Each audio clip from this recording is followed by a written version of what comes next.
Evening, everyone. It is 6:30, so we will go ahead and call this meeting to order. Before we begin, I'll let everyone know that there was a late withdrawal. The applicant for CU-22-10 Foamworks Alpharetta 11725 Cotton Creek entry has requested that their application be deferred to a future city council meeting, and the next public hearing date for that item will be December 12th. In case you were here for that item, that will not be handled this evening, will not be taken up. I'll note for the record that all members of council are present and accounted for, and we always begin our meetings with the Pledge of Allegiance. And since I see a few young ladies who might be able to come forward and help lead us in the Pledge of Allegiance, there's a microphone right there.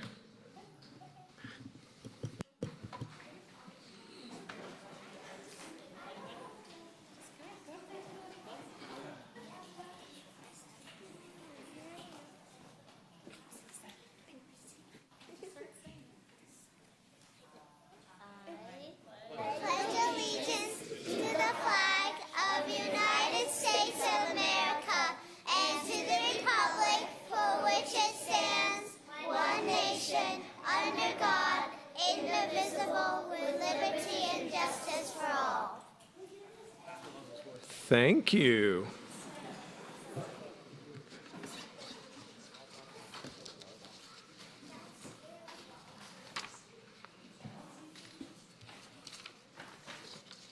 And we have a couple of presentations this evening to start the meeting. So I will go ahead and ask that the Girl Scout troop from 21675 come up here again and meet me at the podium, please. And please, all of the moms that help make, and dads, if there are any that make this possible, please feel free to join us.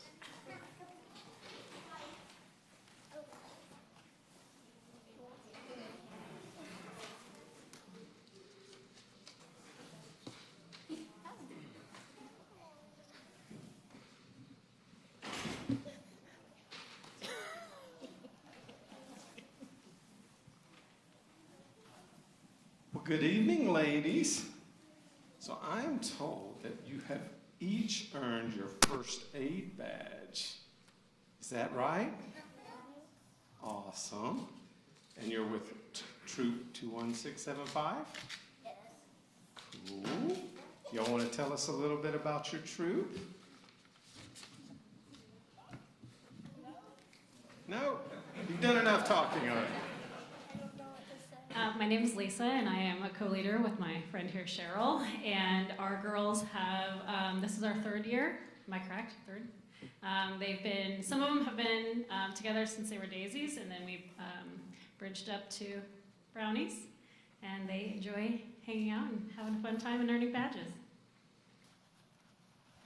Well, thank you. And it's an honor to have you here at our meeting this evening. So I've got some badges to hand out. So if you will, I'm going to call out your name, and then you step forward, and I'll give you your first aid badge and your certificate, okay? So the first award will go to Anya Shetty. You want to take individual pictures?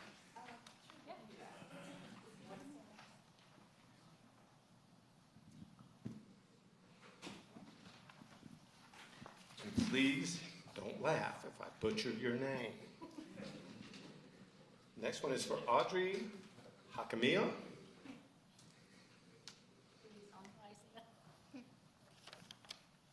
Congratulations.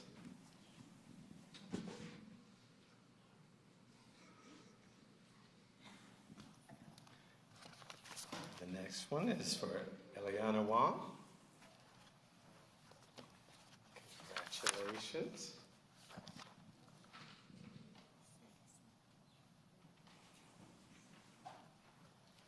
The next one is Emerson Acumano. Did I get close? Oh, great. Thank you. Did you get one? Okay. Lexi Walker. Hey, Lexi.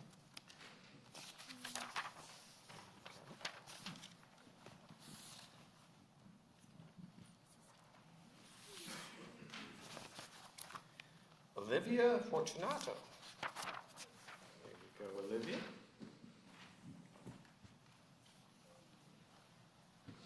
Samantha Baldwin.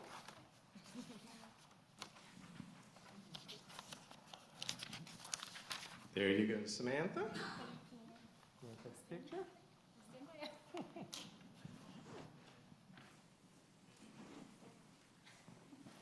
Alyssa Hammond.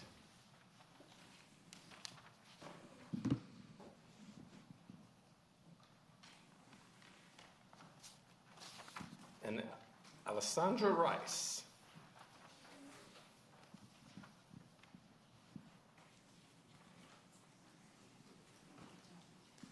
Congratulations, lady.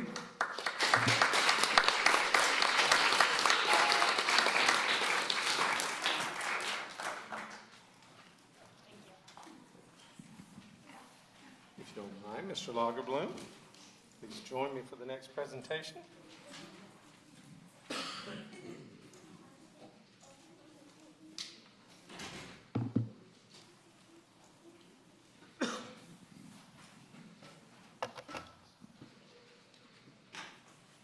We have a special honor this evening. We get to honor one of the people that helps keep our whole community safe. And I would like to invite Michelle Stone forward. Director Robinson. Okay. Director Robinson says we're supposed to be over here. Okay. The real boss. This middle? This Or middle. that middle? There we go. Okay, I'll start, and then I'll let Chris do the actual presentation like he normally does. So let me just say, we're celebrating 25 years of Michelle Stone tonight, one of our dispatchers.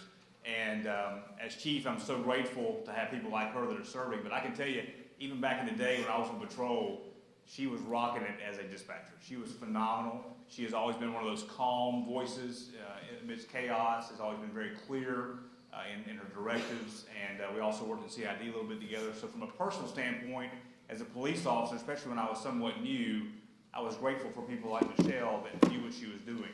But beyond that, what she has done for our community these last 25 years, the lives that she has helped save, the work she's done in helping take care of our police officers and our firefighters is phenomenal. We truly believe 911 is 1/3 of the importance of public safety, at the tip of the spear, and Michelle very much embodies that, and we are grateful for 25 years and hopefully many more years to come.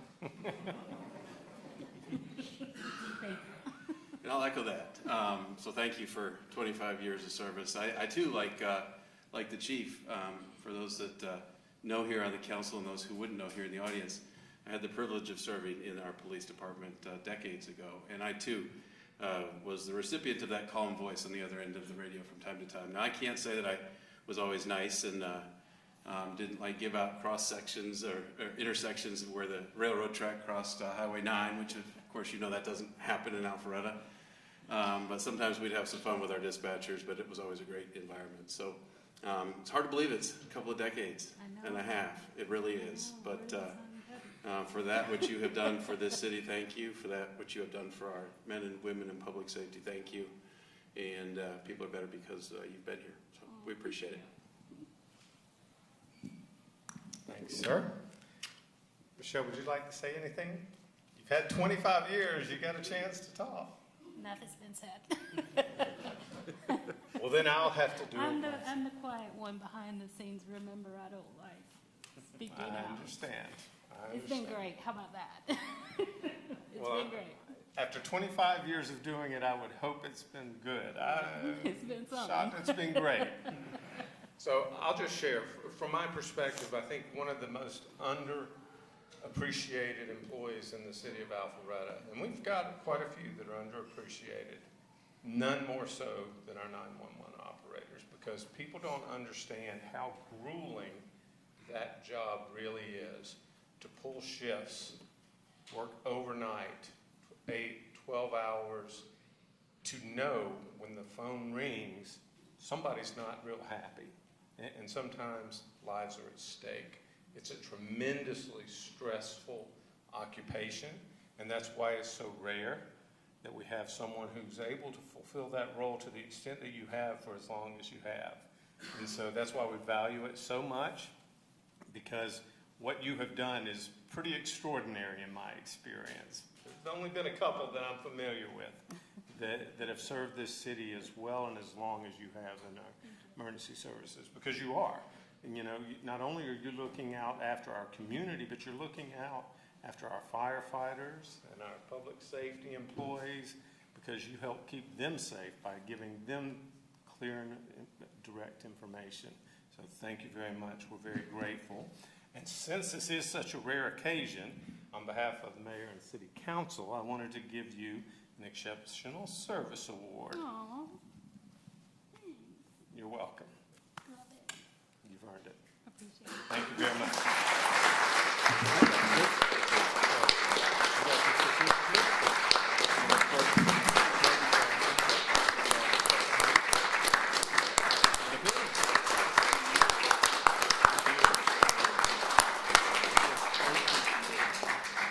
All right, y'all. Yeah, yep, I see a camera put this way, so let's take one real quick.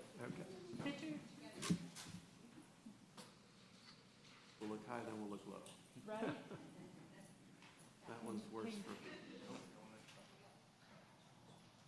I want my first chin, not my double chin. I was about to say, that's gonna be a bad angle. I can already, there you go. Thank you. Thank you, Michelle. Thank you, guys.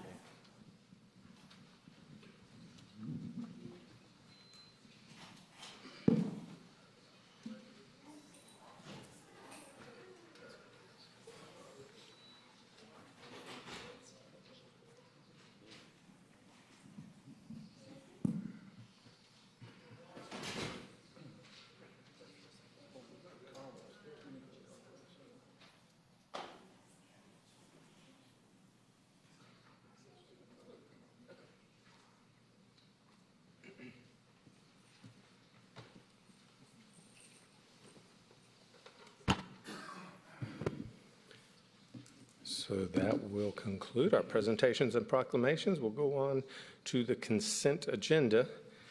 Have a lengthy consent agenda, and the first item is the council meeting minutes from the meeting of November 7th, 2022. Also, the alcoholic beverage license applications, which consist of PH-22-AB-33 RNA Hospitality Group, LLC, DBA Coalition Food and Beverage, 50 Canton Street, Suite 108, Alpharetta, Georgia 30009, and PH-22-AB-34 Shri Chef Foods, LLC, DBA MH15, 3630 Old Milton Parkway, Unit 120, Alpharetta, Georgia 30005, PH-22-AB-35 Thai Candle, LLC, DBA District 3, 7140 Avalon Boulevard, Alpharetta, Georgia 30009. There's the financial management report for the month ending September 30th, 2022. There's the contract award Pyro Shows East Coast, Inc. for July 4th, 2023 firework pyrotechnics. There's item E, Cities of Alpharetta and Johns Creek Parks Without Borders Memorandum of Understanding, Private Development Agreement for Chelsea Walk Subdivision, and Georgia Power Governmental Encroachment Agreement for Easement. I had spoken to our staff earlier and would like to remove the item with the Cities of Alpharetta and Johns Creek Parks Without Borders Memorandum of Understanding. That item will be heard on December 12th. Is there anyone else that would like to remove anything from the consent agenda? Councilman Binder. Yes, sir. I'd like to pull item C, financial management report. Okay. Anything else? Okay. That being said, do I have a motion to approve the consent agenda accepting those two items? Second. I have a motion by Councilman Hypes, a second by Councilman Mitchell. All those in favor, please vote yes. Otherwise, vote accordingly. And it does pass unanimously. Councilman Binder, would you like a motion to take up that next item, the financial report? Yes, sir. I was given a script, so I had to stay close to that one before our speaker starts. But as the audit is almost complete, I would like our Finance Director, Tom Harris, to give an update on how we finished last year, along with a brief on how we are doing this year compared to budget.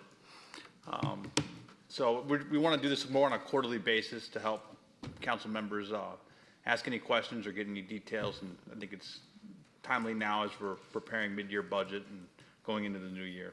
So Certainly sounds reasonable. There's a lot going on right now. Director Harris, you have the floor. Good evening, Mayor and Council. The presentation is in the agenda packet right behind the monthly report, I believe, but we also have a hard copy here so you can follow along. Just a few slides, as Councilman Binder said. We are finishing up our ACFR, Annual Comprehensive Financial Report. That's about a 120-page document. Brent Burdett in my office, CPA, works on putting that together. It's got about 40 pages of footnotes, so you think June 30th and you'd be able to turn this thing around, but by the time you get the auditors and their schedule and coming and do the audit and get it out of here, it takes a good bit. But they basically are at the point of giving their opinion real soon. And so the first slide gives us a little overview just in one slide of how the year finished. And what we have there is we broke it down into operations, and then I get into some capital spend and what we call fund balance. And over to the right, you'll see the variance number. So in the first is the revenues came in. This is actual now. This is, we received all the dollars coming as $81.1 million for the general fund. That was about $9.7 million greater than what we budgeted. And that's about 11%. That's one of the greater years and probably a little too much. But again, as we were facing COVID, we went a little conservative on the revenue estimates. And really in three line items: property tax is about $2.4 million, local option sales tax. We just missed it in year one, and then we're trying to build it back in year two. This is year two of the COVID, basically, the effect at fiscal year 22. And so that was about $4.3 million over budget. And then the hotel motel tax is about $1 million over budget. So those three items make up pretty much that 9.7. Again, it's 11%. Our target generally has been about 5% to be drops. Revenues will exceed the budget by about 5%. When we're doing conservative, we think about 5% spread, not 11% spread. But so be it. That was the years in which, again, very difficult to estimate. On the expenditure side, came in at $66.4 million. This is non-capital. This is just all the operations of the general fund. That's about $3.3 million. As you see there, that's about 5% of that spend came in greater than budget. And we'd like to see that. Rating agencies, everybody wants to see a little bit that you're conservative budgeting. And again, this drops to the bottom line, We're going to show you how that is used in a minute. But at that point, just curiosity, I separated the capital down below that. That's $14.7 million after every penny came in and departments spent all their budget, and they had turnover, they had vacancies. So all that leads to that expenditure. So that's 14.7. You'll see in a few minutes what is our annual capital needs every year. But that's your capacity right there to fund capital, right? It's every penny you brought in minus all the personnel costs and all the operations. That's your ability to fund annual capital out of your budget. We ended up only funding, in that year, we appropriated $1.7 million. That's the line item in the budget, because you dropped so much to the bottom line because we were conservative in our budget and we didn't appropriate a capital transfer. Years ago, remember, it was $5 million. We brought it to about zero. We brought it back to $1.8 million. And this year's budget, it's about $3 million. But last year's 2022, that number was only $1.7 million coming from the operations. The next spend was the carryover of fund balance from the years before, $5.8 million. So you funded $7.8 million, $7.5 million of capital from that, and you dropped an increase of $7.2 million to the bottom line. I don't want to get too much into that. We'll be touching on some of those same points again. But the beginning fund balance, 35, you add 7, you got $42.9 million. If you go to the next slide, how does that shape up? Well, the first is the total fund balance at the end of the year, is $42.9 million. That total fund balance, when you compare it to AAA-rated cities done by our consultants, PFM, Public Financial Management, and all the data that's provided by AAA cities and Moody's statistics, we are about even with our median and AAA-rated cities fund balance as a percent of revenues, because that's how it's usually measured. It's measured as a percent of revenues, because if you had what happened in Florida, I forget which city or what part that is, but when it's hit by a hurricane and you no longer are collecting revenues and your tax base goes down, how long can you live off fund balance? And so you could live off 50% of the year. You could cover 6 months of our operations, in theory. That's how you're measured, whether right, wrong, or different. So that's about the common percent is 50%.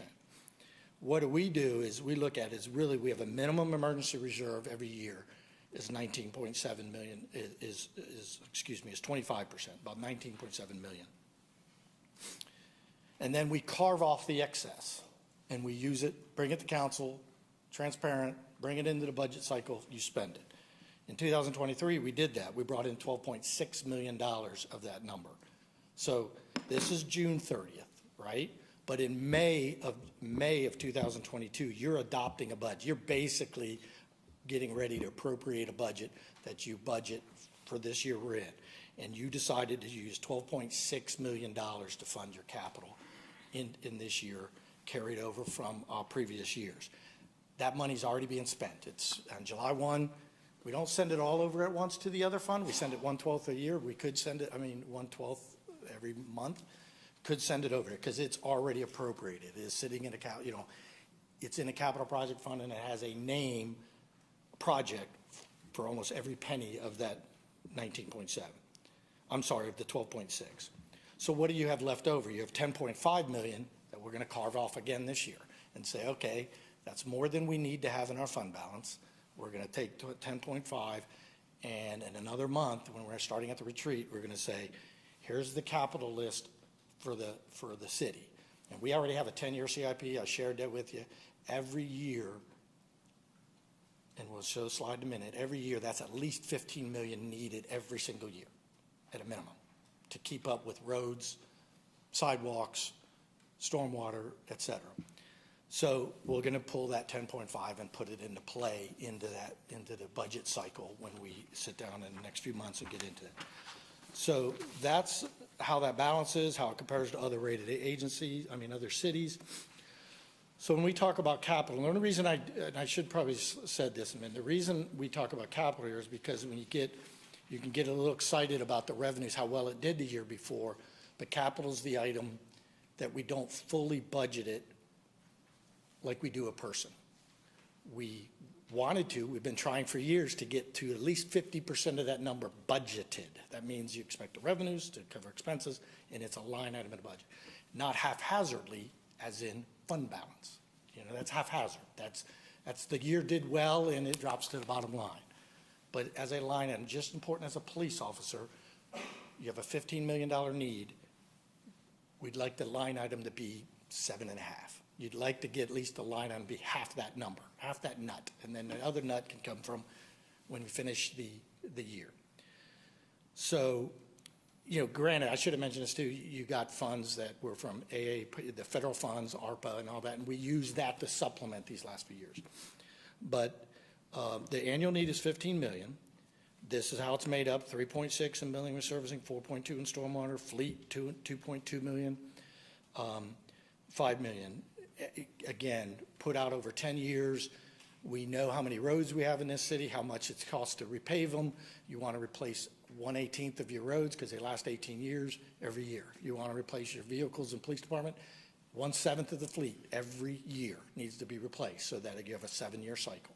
So that's what makes up those numbers that staff, you guys, and that we have established as a city is an important number to get. So you look at the next slide, you'll see what we've been doing.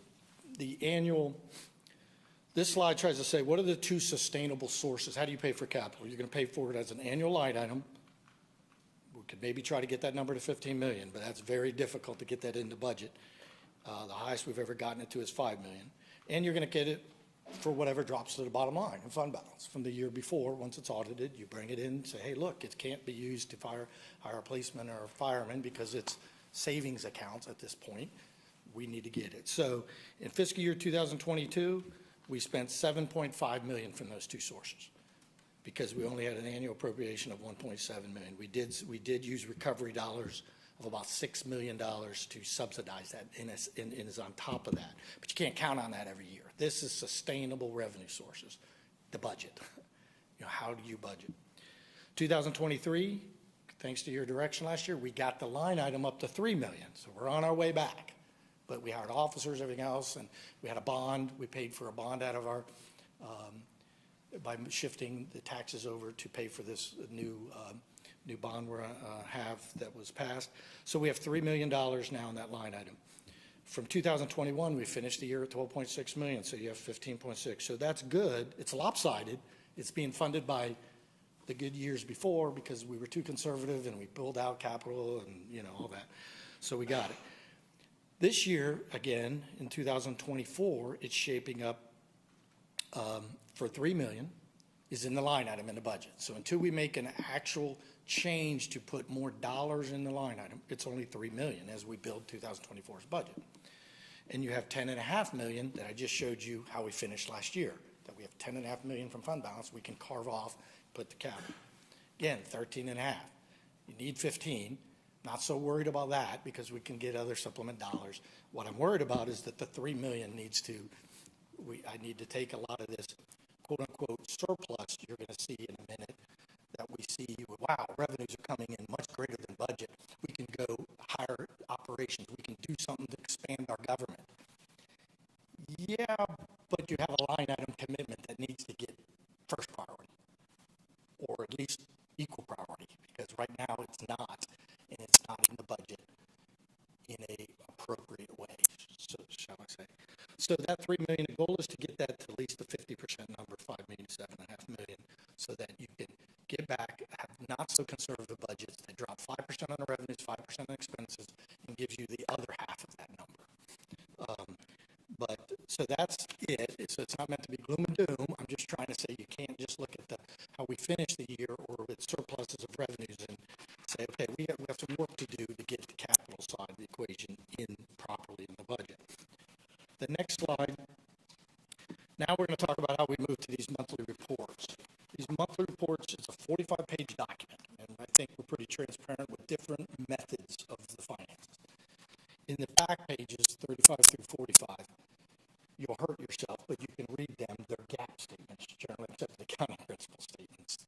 They may not mean anything to you. They're going to tell you the cash. They're going to show the receivables. They're going to show deferred revenues. They're going to show liabilities. And then they're going to show at the bottom your fund balance. The problem with that a little bit is that fund balance number is that fund. For example, a capital project fund could have fund balance 10, 15, 20 million. But what you can't tell from that statement is how much of that is appropriated already by this board to be spent on something, because that's not what a GAAP statement does. So you go to these in-between pages, pages 9 through 30 on these reports, and you'll see all the projects, all the projects that Pete has in Fund 301 and all the departments, that's our capital project fund, let's say, for example. So it may have had a fund balance of 15 million, but every bit of it's been appropriated by the council, put towards a budget and a project. So what we did is, in order so that you don't have to try to kill yourself constantly, is we created a dashboard this last year with Jason, Councilman Binder's initiative for us to try to go. So on your first page of your monthly report on page 1, you're going to see this is one of the dashboards. And it tries to say, first of all, on the how do we sit with revenues, and we always try to look at it as our top 10 revenues, just so those are the different makers in your general fund. How are they doing? We use green for good, yellow for okay, and pink for red. That's supposed to be is not so good. So you can see how we're shaping up there. It's the same old thing. Local option sales taxes still haven't caught up to how incredibly fast fast that revenue has grown the last few years, even with COVID. It's now we know the number, and we'll be much closer next year at estimating what that is. But we started off so low when COVID hit that when we improved the budget there, we didn't get it back up to where it needs to be. Property taxes, about $1 million, you'd expect that. You wouldn't want me to budget 100% of the number, so that's probably $1 million or so. But if you run them all together, I should mention there is one negative, franchise tax. We're having Bell South decided, and their franchise fees to us, that they would suddenly start paying us $40,000 a quarter versus the $120,000 a quarter they've been paying us for years, with the belief that they've done an audit and they have these exempt customers. So because we have a relationship with GMA and we use a firm that GMA uses that has helped us in the past, does it for most of the cities in Georgia, they're on it. We drafted a letter to them, to Bell South, that they need to explain this and everything else. Plus, they want us to pay them back $700,000. So we have written them, and we'll do an audit if we have to of where they think this is. But that's why that number's wrong has to be adjusted downward right now, because if they continue to pay us the 40 versus the 120, then I have a $350,000 impact to that line item. But hopefully we can resolve that. But anyways, so we do this again, this little bottom piece on this thing is, here's all the revenues doing well. But if I didn't add this little piece at the bottom, I always feel like we'd be not very transparent that said, wow, we can again take that 4.6 million and let's expand our government. Well, let's look real quick, the next line underneath that. Minimum surplus goal. We admitted we'd probably need $15 million a year for capital. We have a $3 million line item, until that changes, it's only $3 million. So I drop what I'm gonna expect to get this year at the end of this is the projection for the end of 2023. I need that to be 12 million up until the time we amend the budget, that $3 million number. If we don't, then I need this number to be 12 million. I mean, we'll be happy that we get 12 million. So we have 12 million there. I think you're gonna get revenue projection of 4.6, maybe it's 6.6, maybe it's even another 2 million that I'm wrong on. Then the projected expenditure savings is 3.5. That's again 5%. They won't spend all their department's budget. So again, the capacity to cover capital and think we can expand, we're doing very well. But we're probably right at break even with being able to keep up with capital. Now next year we'll get a whole nother projection of revenues, be less conservative. We got to get a whole nother year of raises, whole nother year of personnel costs, everything going up. But just this is how this year is shaping up. So that's that slide. Then we do another dashboard. So you can always go here to see what revenues are up, expenses are up. This is because we're always being asked, what's our non-allocated? So how much do we have that you have not already earmarked for an expenditure, for a capital project? And we do it first by these operating funds. These are the funds that somewhat have a revenue stream coming in. They're not your capital project funds. You know, we got the DEA funds, just so that you would be aware the chief has control over those funds, but this is how much dollars are in non-allocated, so that you don't have to try to go back in those monthly reports and try to figure that out. They're back there as well, but this puts it in one spot. So I'm trying to think if there's anything big here. Hotel motel funds got 417,000, but we're trying to build a reserve, because remember that fund stands behind the convention center, and it got really depleted, the balance in that, while the revenues dropped to nothing, you know, very limited the last 2 years. Now it's back on track. It's ahead of pre-COVID numbers now. But that balance, that hotel motel fund, we try to get that up to about $1.5 million to cover the debt service. God forbid we have another round, what we just went through, and you have to then cover a bond payment, because again, it pays for the $25 million convention center deal. Risk management fund, as you know, you got to have some money in reserve, so when you, beyond what the insurance may cover on things, so that's that balance. That's that, and then the next dashboard does the same thing to some extent. These are more of your capital project funds. And generally there, you see the $2,277,000 for the capital project fund. That's when I stand up here and say, you can take that from unallocated or non-allocated or whatever word we use it interchangeably. But that is the amount that's after we make the transfers into the capital project fund, that's the dollar amount that is sitting there yet for you guys to decide where it goes. So from a capital project standpoint, we get hit with something we want to, that was unintended from a major capital project, that's the count you're going to use to fund that capital project. So that's their balances. So if we talk about balances every month, you can just go to this report and see the balances. You can see, again, we put that emergency reserve over there, how much we're sitting on the general fund. You never want to really dip into the emergency reserve. In fact, again, because the metrics show otherwise, we want to stay in the 40% range in the total fund balance by peeling off the excess every year. That's a little, let's see if there's another slide, I can't remember. I think that's it, right? That's it. We're going to probably talk a lot more about this down the road, but I just wanted to give an update. A very good year last year, finished well, dropped a lot to the bottom line. Part of that is because we were conservative on the revenues, but we also were conservative on the capital appropriation for capital. We took that number down from 5 million years ago basically to 0, and we're building back, so that helped drop money to the bottom line, thank goodness, because we didn't spend it. But it ends up in the same wash and goes towards capital at the end. But we do need to flip that script a little bit next year's budget, and I think we can. We got it at 3 million now. We can get the number back to a higher number and go from there. So any questions? Any questions So I from can- Director Harris at this point? Thank you, sir. Thank I you. appreciate Thanks. the review. It's good to keep abreast of the numbers as they're changing on a regular basis. So that'll wrap up the consent agenda. We'll move on to the public hearing, as I noted earlier. Oh, thank you, Councilman Mitchell. Do I have a motion to approve? So moved to approve the financial management report month ending September 30th, 2022. We have a motion by Councilman Binder, a second by Councilman Mitchell to approve the monthly financial management report ending September 30th, 2022. All those in favor of approving, please vote yes, otherwise vote accordingly, and it does pass unanimously. And as I was about to say, we've already deferred the first item that was published on the agenda for the public hearing. So the next item to be heard will be PH-22-12, Brookside Small Area Plan. Director Cook.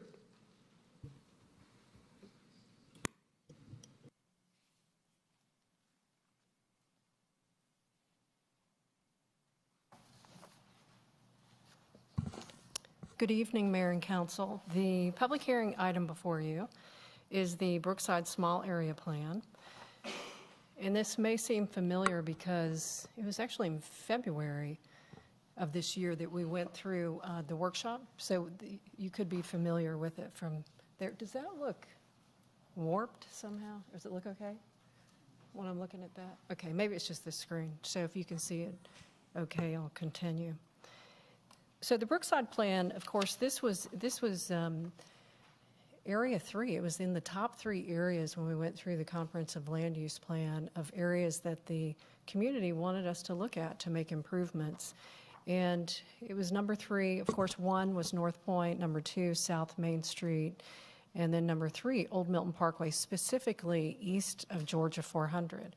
So some of the concerns that they had, and they wanted us to go forward looking at some improvements to the Brookside area, was the walkability. That was number 1, the connectivity as well as the walkability, the high vacancy rates that we had at the Brookside area. So a lot of the plan came from surveys and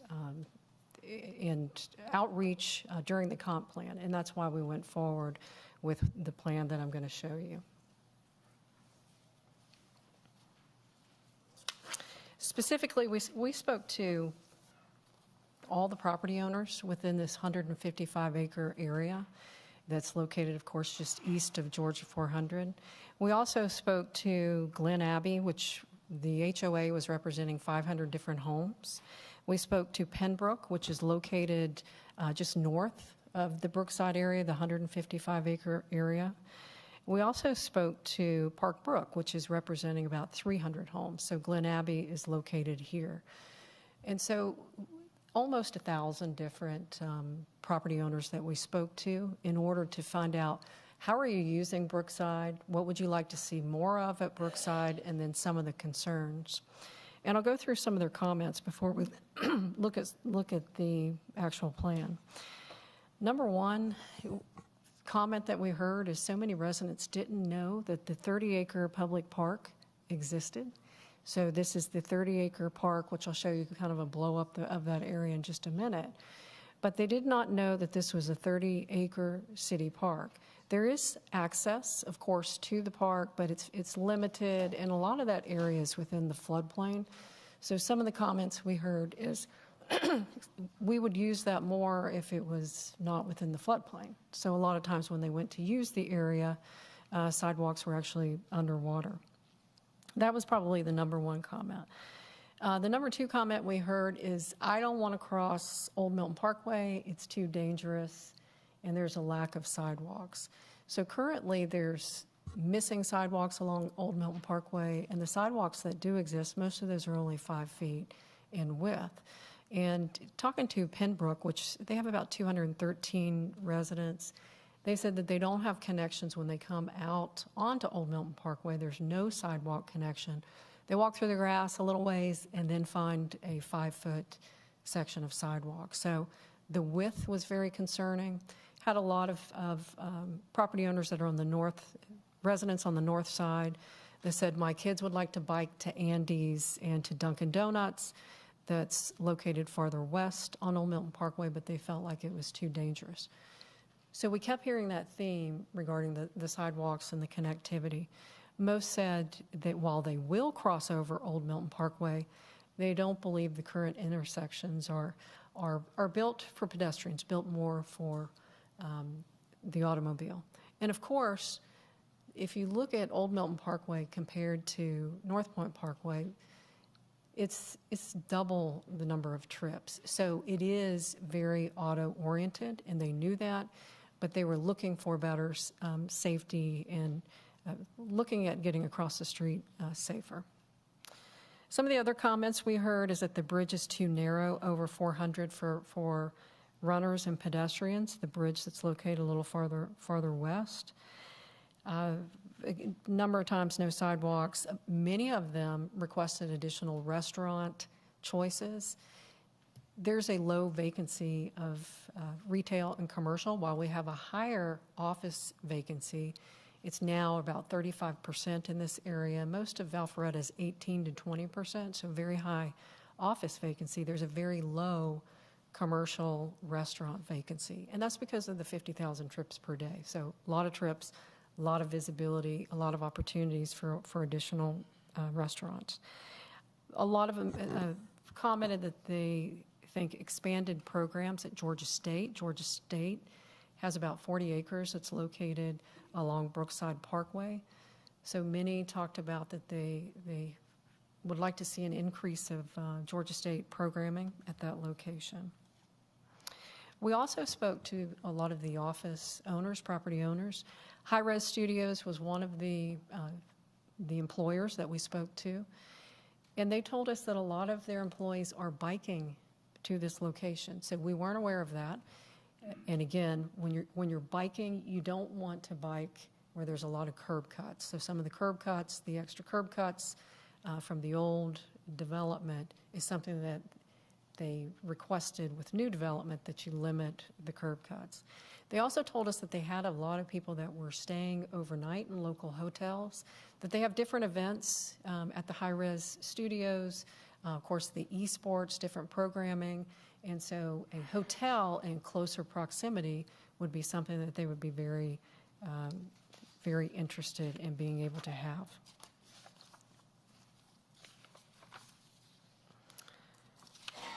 I'm going to go through some of the plan recommendation that we're requesting that it be adopted and be a part of the comprehensive land use plan.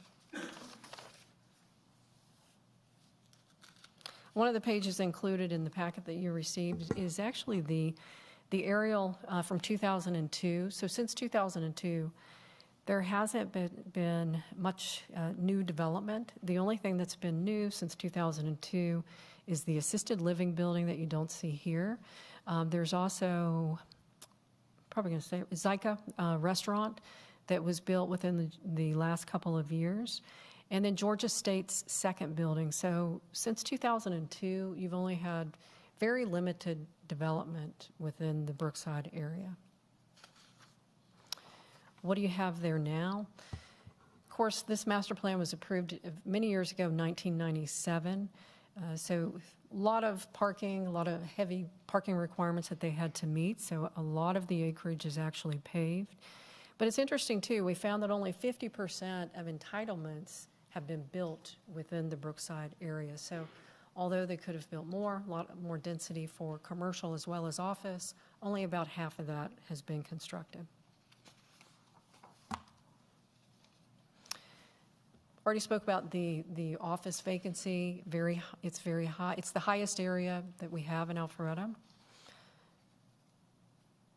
Commercial, very low. So a lot of opportunities for commercial.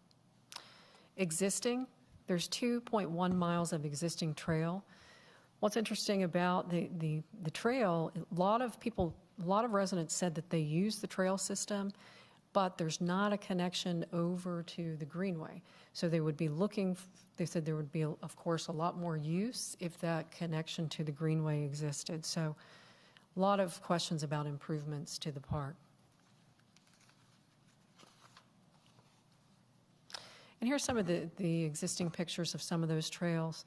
Right now, the trails are not maintained to City of Alpharetta standards, and that's because a lot of them are on private property. So there could be some opportunities to work with private property owners in order to get lighting on the trails and actually maintain more of the landscape along the trail. Some people had stated they didn't feel safe sometimes using those because the landscaping was growing too close into the trails. We actually calculated there's 57 acres of surface parking. And we looked at setbacks. The setbacks that we're recommending for future development internal to Brookside are setbacks of only 20 feet. So right now, there's a 30-foot minimum that's required internal. We are recommending that it be a 20-foot. Other than that, we don't have any land use changes that we're proposing as part of this. It's mostly infrastructure projects that we're looking at. Here's a blow-up of the Brookside Park.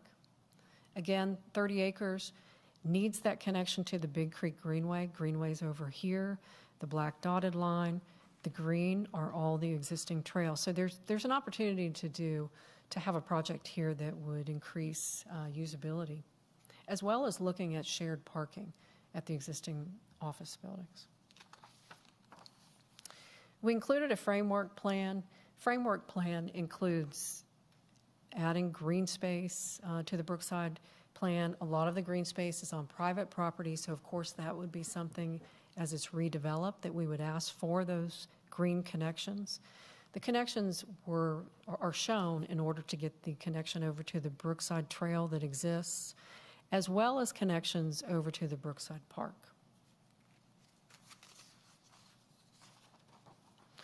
We found many other opportunities within Brookside. We will continue to work with the Georgia State University.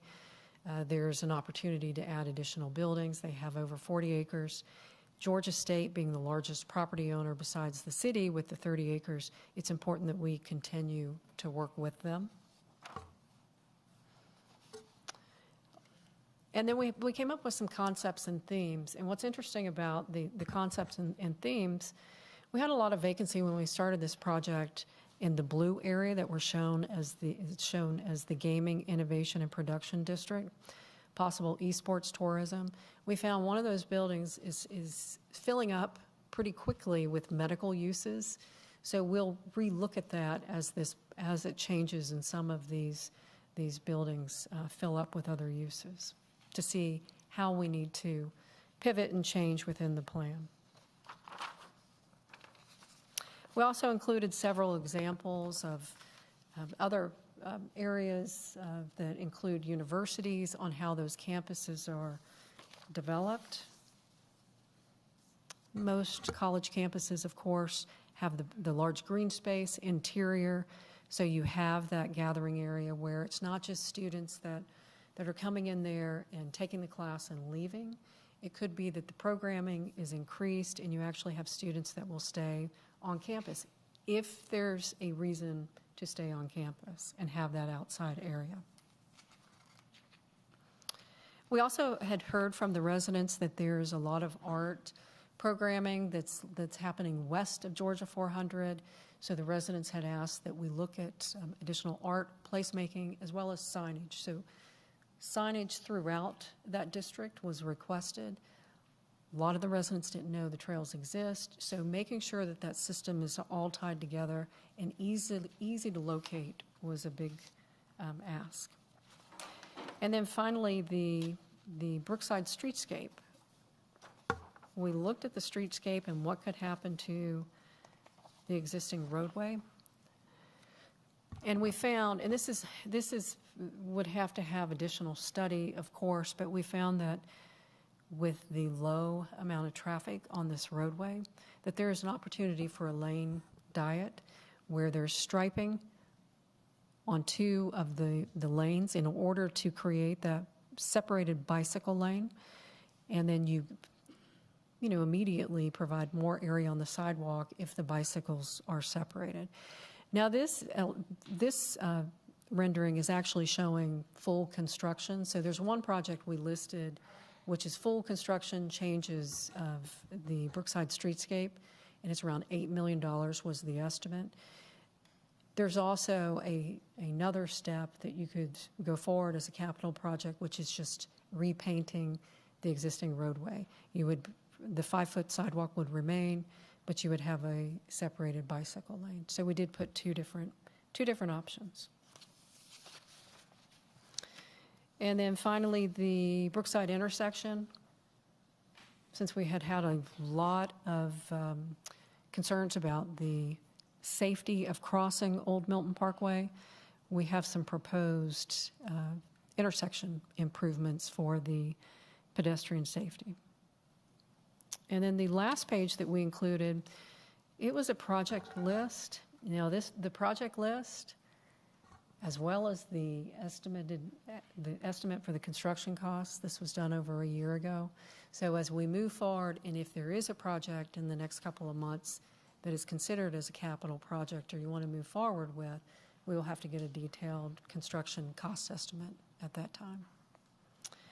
And then this item was taken to the Planning Commission.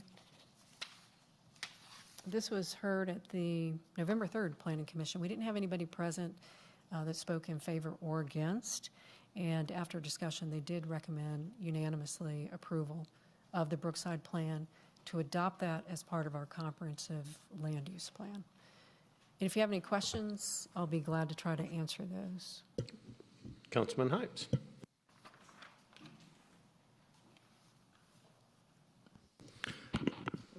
Director Cook, thank you for the presentation and the deep dive into that area.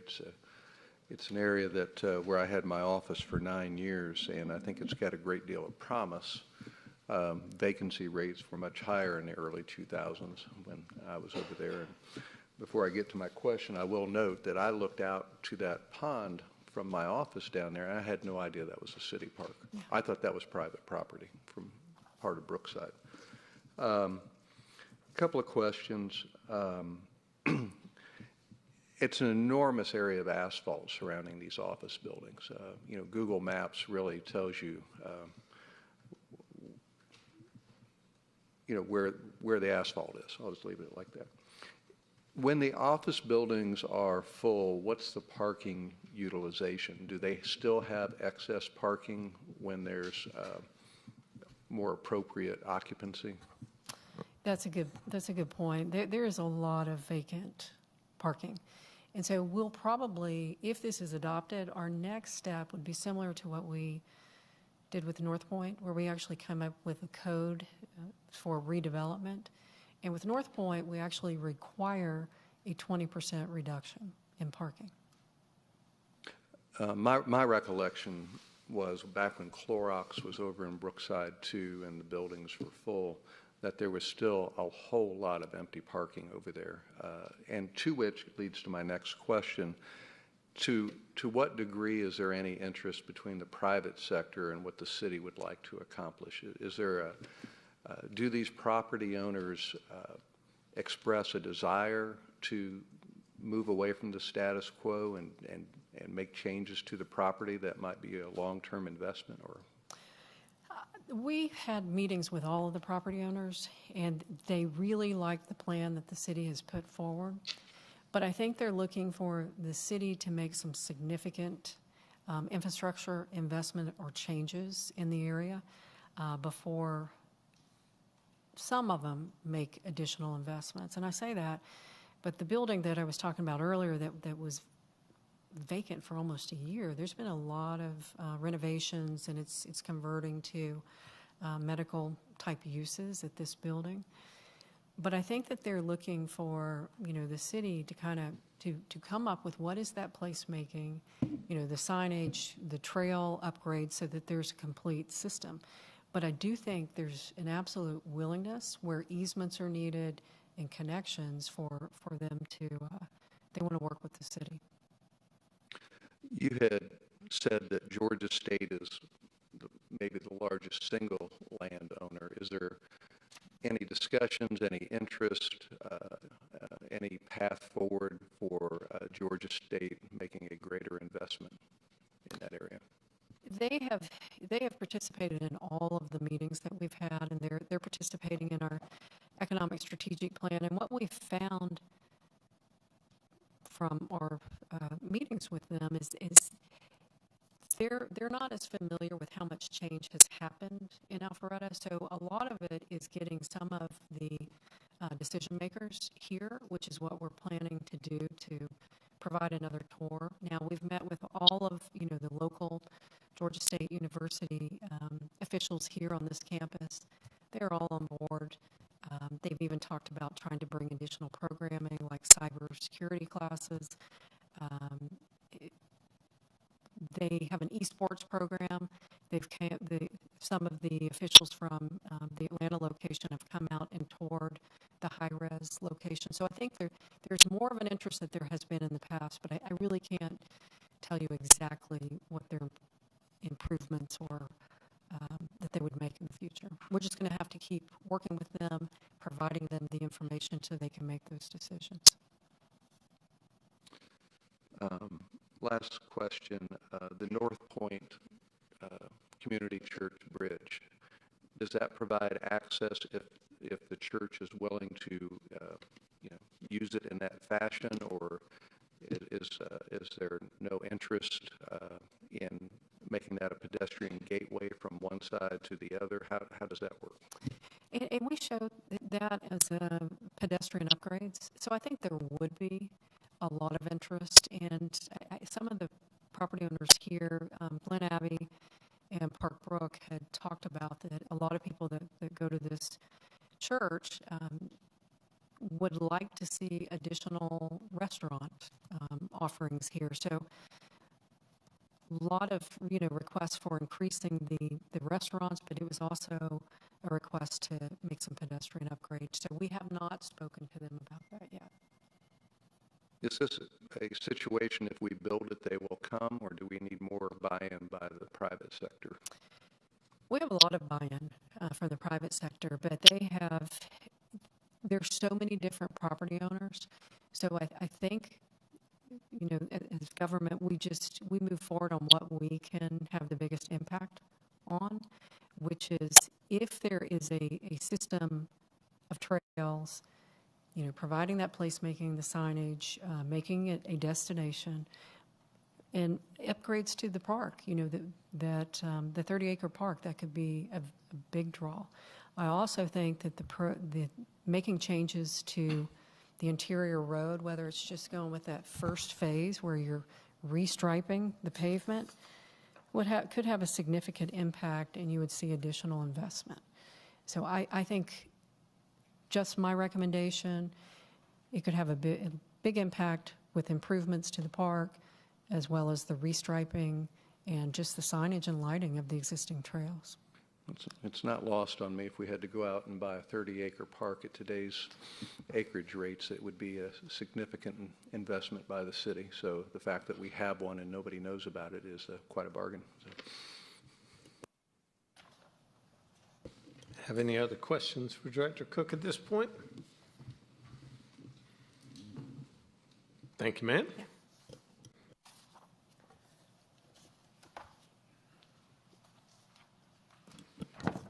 So the next item up is the ordinance to amend the charter of the city of Alpharetta, Georgia. Wait, Mr. Mayor, Oh, there. we do have a resolution for this item. Oh, we do have a resolution. My apologies. So a resolution of the City Council of Alpharetta for the adoption of the Brookside Small Area Plan and incorporation into the City of Alpharetta Horizon 2040 Comprehensive Plan. Thank you, Ms. Eswine. Do we have a motion? I'm sorry to interrupt. It's under public hearings. Are we going to have the public hearing? I don't think we've called for that yet.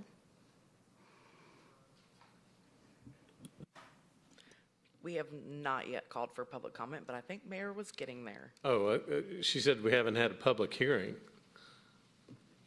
Sorry, it's under the public hearing item on the agenda. Public So I just comment. was reading that, but public comment.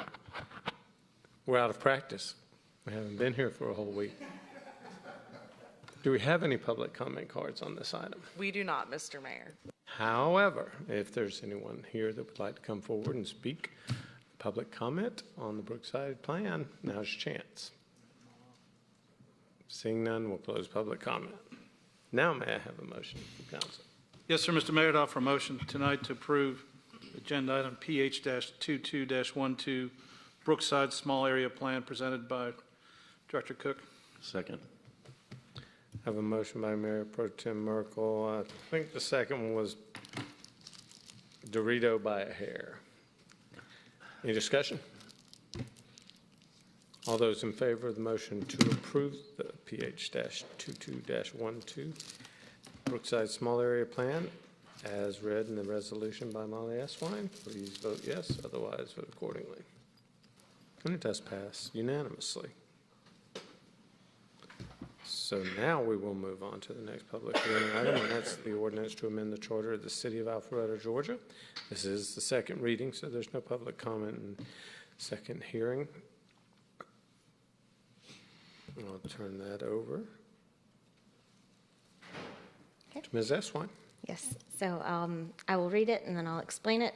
An ordinance to amend the Alpharetta City Charter to clarify and amend provisions regarding the acquisition, disposal, and leasing of municipal property, to revise provisions pertaining to contracting, to provide for an effective date, to repeal conflicting ordinances, and for other purposes. So as the Mayor pointed out, this is the second reading. So the changes primarily are related to contracting and management of and dealing with city property. So there is a change to section 1.13 relating to municipal property ownership and control. This is just more explicitly explaining what powers the city has with regard to its property, allowing for the city to lease it out, to manage it, and otherwise to basically determine how best to use the city's assets, specifically its real property. Then under section 6.28, under contracting procedures, we are adding in a $50,000 threshold so that certain contracts can be handled administratively without having to go to council. But once the expenditure involves more than $50,000, it would have to be presented to mayor and council. And we've otherwise tweaked the wording and made some minor adjustments to how contracts are processed administratively, clarifying what city attorney review entails, and also requiring that the city administrator sign all contracts rather than city administrator or the department director. And then finally, under section 6.3, it's very similar to that first change I was talking to you about under section 1.13, just making clear the sale and lease of property, how the city can manage and operate its real property by either selling, leasing, purchasing, and otherwise providing for its management. Thank you, Ms. Eswine. Do we have any questions from City Attorney? So since this is second reading, there is no public comment portion. There were no dramatic changes, were there? There have been no changes since the first reading. Just wanted to make sure. That being the case, I'll call for a motion. Mayor, I'm sorry, that we do need to call for public comment again since it's a revision to the charter. The charter actually requires it. Fair enough. Don't know that we've amended the charter since I've been mayor. Ms. Shapiro, do we have any public comment cards? We do not, Mr. Mayor. However, if you would like to come forward and speak on this charter amendment, now is your opportunity. Seeing none, we'll close public comment. Do I have a motion from council? yes, Mayor, I move to approve an ordinance to amend the Alpharetta City Charter to clarify and amend provisions regarding the acquisition, disposal, and leasing of municipal property, to revise provisions pertaining to contracting, to provide for an effective date, to repeal conflicting ordinances, and for all other purposes. I have a motion by Councilman Dorito, a second by Mayor Pro Tem Merkel, and that was to approve the ordinance to amend the charter of the City of Alpharetta, Georgia, as read by City Attorney Molly S. Wine. Any discussion? I do appreciate you coming in with fresh eyes and tidying up some of those things. It should be a much more streamlined process, I believe. All those in favor of the motion, please vote yes. Otherwise, vote no. And it does pass unanimously.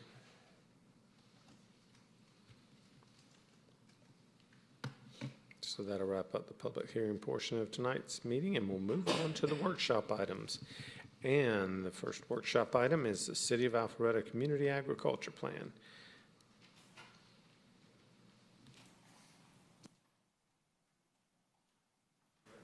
Director Rogers, you have the floor.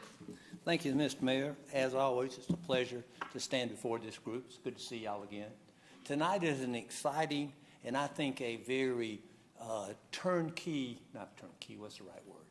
exciting and pivotal night for the city of Alpharetta. Because if you go back 5 years to November 2017 and you said somebody, community agriculture, they'd have looked at you and you said, no, about 200 miles south of here is where you'd find community agriculture.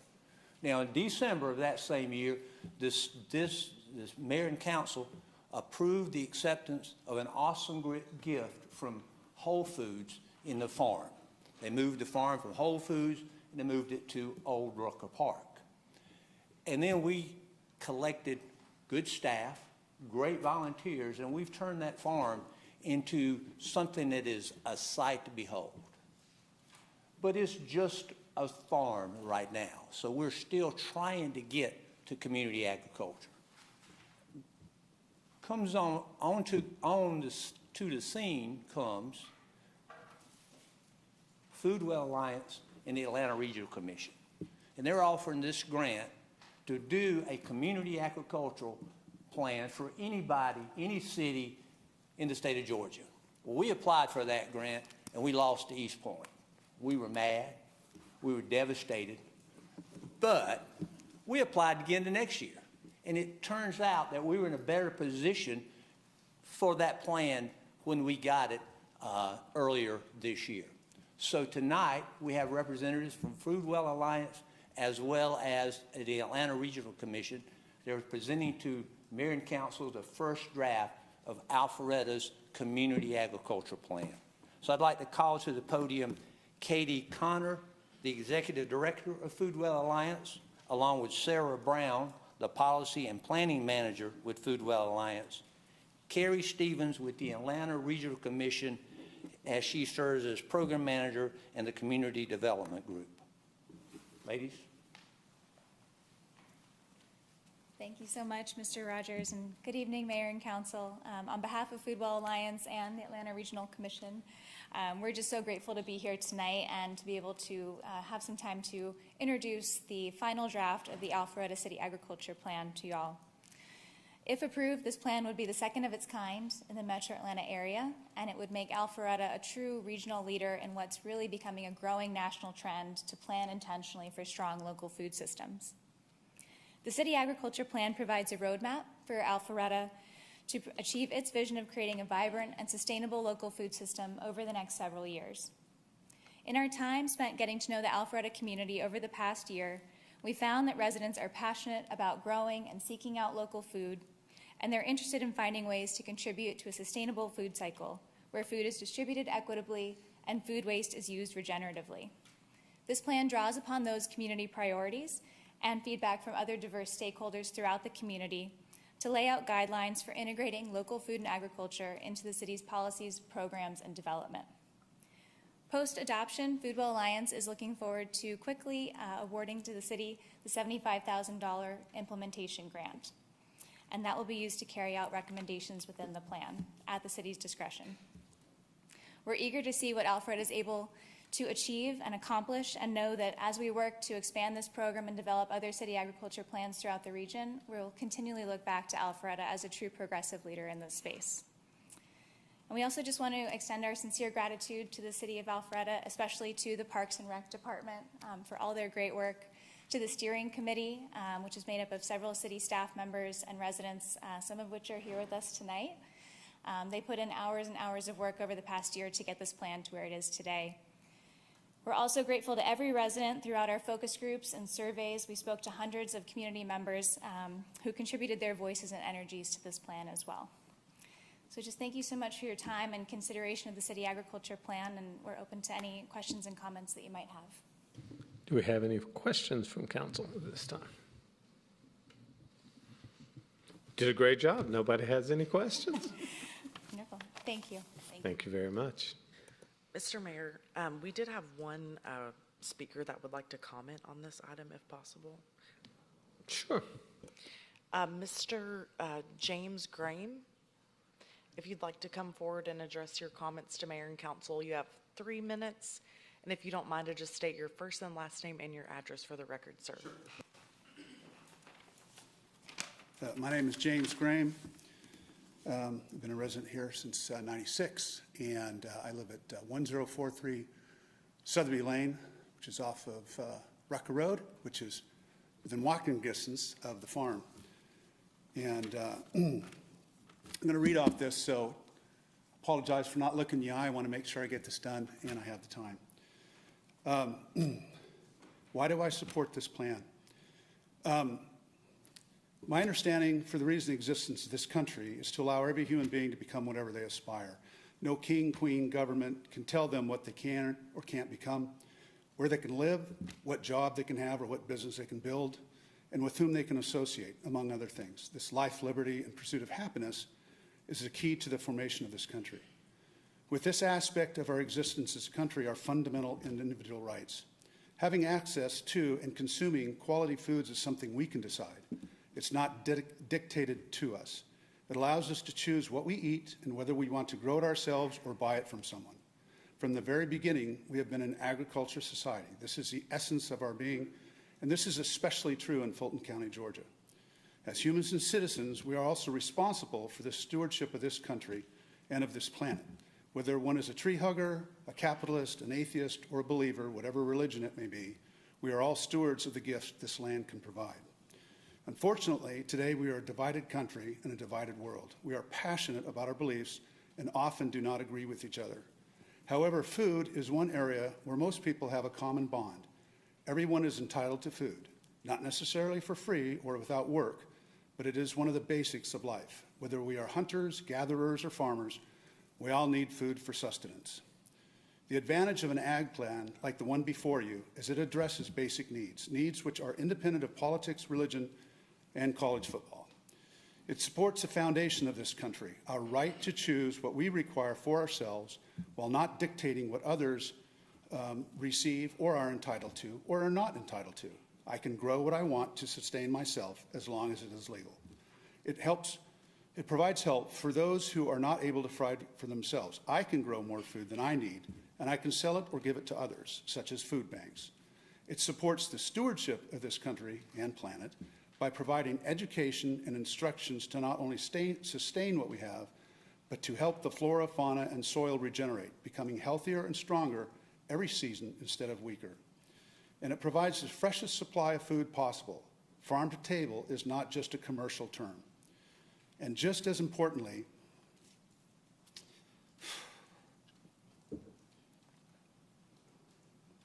it helps to bridge the divide among us. We can leave our differences at the door and work with each other to provide for our sustenance, a common cause. Through my work at Old Rucker Farm with the Future Farmers of America, North Georgia Young Farmers, Young Men's Service League, corporate volunteers, citizens, and staff, and helping with the development of this plan, I have made friends with people I don't necessarily agree with on all subjects, and it has allowed me to respect their views and vice versa. And I'm a better person because of it. Thank you very much for your time. Thank you, sir. And just because it doesn't seem right to not at least give the opportunity to the person who's been the catalyst for this within our staff, Amanda, would you like to add anything? And she declines. Any other questions or comments from council at this time? This is a workshop, so it's not a voting item. We've already voted on this prior to this event, so I just give an opportunity if there were any other comments. Seeing none, we'll go ahead and close the discussion about the agricultural plan. Glad to see it is coming to fruition. So the next item up under workshop, and once again, this is not a voted business item, so there will be no decisions taken this evening on this item. It's just a discussion of the proposed text amendments for the ethics ordinance amendments. Mr. Mayor, I'm going to start this one tonight and then hand it over to our city attorney if you're okay with that. We're going to seek some guidance tonight on our current ethics code. The background behind this is, as you know, we've just received the first ethics charge against one of our board or committee members, and it worked its way through the process. Through that process, we identified some things that went okay and some things that didn't quite go so okay. And they didn't quite go so okay in pretty significant ways along the process. We got to the end of it okay, but anytime you use one of your processes, the first time you identify things that maybe can be tweaked and made better. I reached out to our city attorney and said, I know you've represented other locations that have had some success with ethics ordinances and maybe some tweaks we could make to ours that might give it a different way it functions with different types of members that might have some more background and more training in the topic that they're being asked to make decisions in and consider testimony, evidence, and all those things that go along with a hearing. Having said that, I'm going to turn it over to her. It's her presentation. I think it's a good one. We look forward to your feedback. And if you do direct that we bring back any changes, we'll bring those back in the future. Thank you, sir. Ms. Aswan, you have the floor. Yes. So is the presentation showing up? We'll have James pull it up for you. Okay. I can go ahead and get going. So as Chris was saying, the existing ethics ordinance has a lot there, but we found that there were things that needed to be clarified or tightened up. And so just kind of as an overview of the existing ordinance, there's not really a requirement for when ethics complaints have to be filed. And if you think about it in terms of what proof needs to be brought, what defenses could be brought, that doesn't really make a lot of sense. And you see that in the legal field with lawsuits. There's statute of limitations, and the ordinance currently doesn't really have anything that addresses that as to ethics complaints. So someone could bring an ethics complaint years after the fact, and that didn't really make a whole lot of sense. So that's one of the characteristics of the existing ordinance that I'm going to get to that I addressed. It currently provides for appointment of 14 individuals to serve on the panel. And then after an ethics complaint is received, as y'all have experienced, you drew names to have 5 members serve on that ethics board. And that was one of the things that was complicated about this most recent process, is that has to be done at a city council meeting. And there were some timing issues that we ran into because the ethics board, after the complaint is received, it triggered the ethics board to make an initial determination as to whether it was basically a frivolous complaint or if it had any merit to it. That had to be done within 30 days, and it didn't matter when the drawing of the names occurred. That was based on when the complaint came in. So it really there's a good reason for quick turnaround, but sometimes depending on how your council meeting schedule goes, and getting the schedule of the board members put together, kind of made that a little bit challenging, as y'all have experienced. So moving on from that, the ordinance does provide for, you know, the appointment of the board, the meeting of the board to make that initial determination, and then moving forward, depending on the initial determination as to whether it's frivolous or not, to a hearing at which both the complaining party and the responding charged official can make a case, present evidence, have witnesses present on their behalf, and basically go through that full-blown hearing. Under the existing ordinance, the city council takes final action, and that can include, according to the existing ordinance, public reprimand or censure or a request for resignation, and that's the extent of what the ordinance allows at this point. So some proposed changes in the draft that you have. I mentioned that statute of limitations. I think a 6-month period is a pretty reasonable requirement. That's 6 months from when the incident that gives rise to the action, the ethics complaint, occurs, or within 6 months of when you knew or should have known about it. So if a citizen, you know, wants to make a complaint, they have 6 months from when it happened. But if it was done secretively and there was no way they could have found out about it, they have 6 months from when they knew or should have known, could have reasonably found out about that to actually bring that ethics complaint. So that gives a standard for the people who might want to bring one, as well as some protection for the city officials.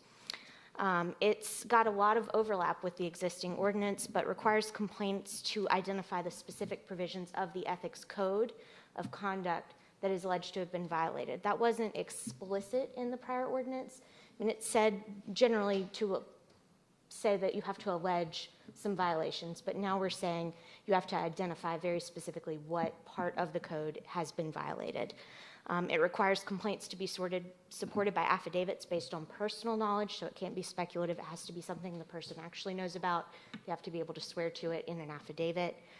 And it requires separate complaints to be brought, even if there's a similar underlying offense. Say multiple people are involved in the same issue and somebody wants to bring an ethics complaint all based on one event, they would have to bring ethics complaints individually against each individual city official, so that it provides all of the parties opportunity to defend themselves without being contingent on each other. And then it prohibits very explicitly a duplication of an ethics complaint. So if it's been handled, disposed of, say you had a full-blown hearing, the person can't then bring back the exact same ethics charge. Now, that's not in the existing ordinance. I think it's pretty much understood. I don't think anybody would expect that to happen, but I wanted to make sure it was more explicitly included in here. So one thing that is not in the presentation that I realized in speaking with Chris on was there is nothing that pertains to elections. So in some jurisdictions, there is kind of a tolling period where if someone wants to bring an ethics complaint, but it's an election year, there's a tolling of when they could bring it. So they can't bring the ethics complaint, say, within 2 months of an election, but the 6-month period would have 2 months added to it if that were the case.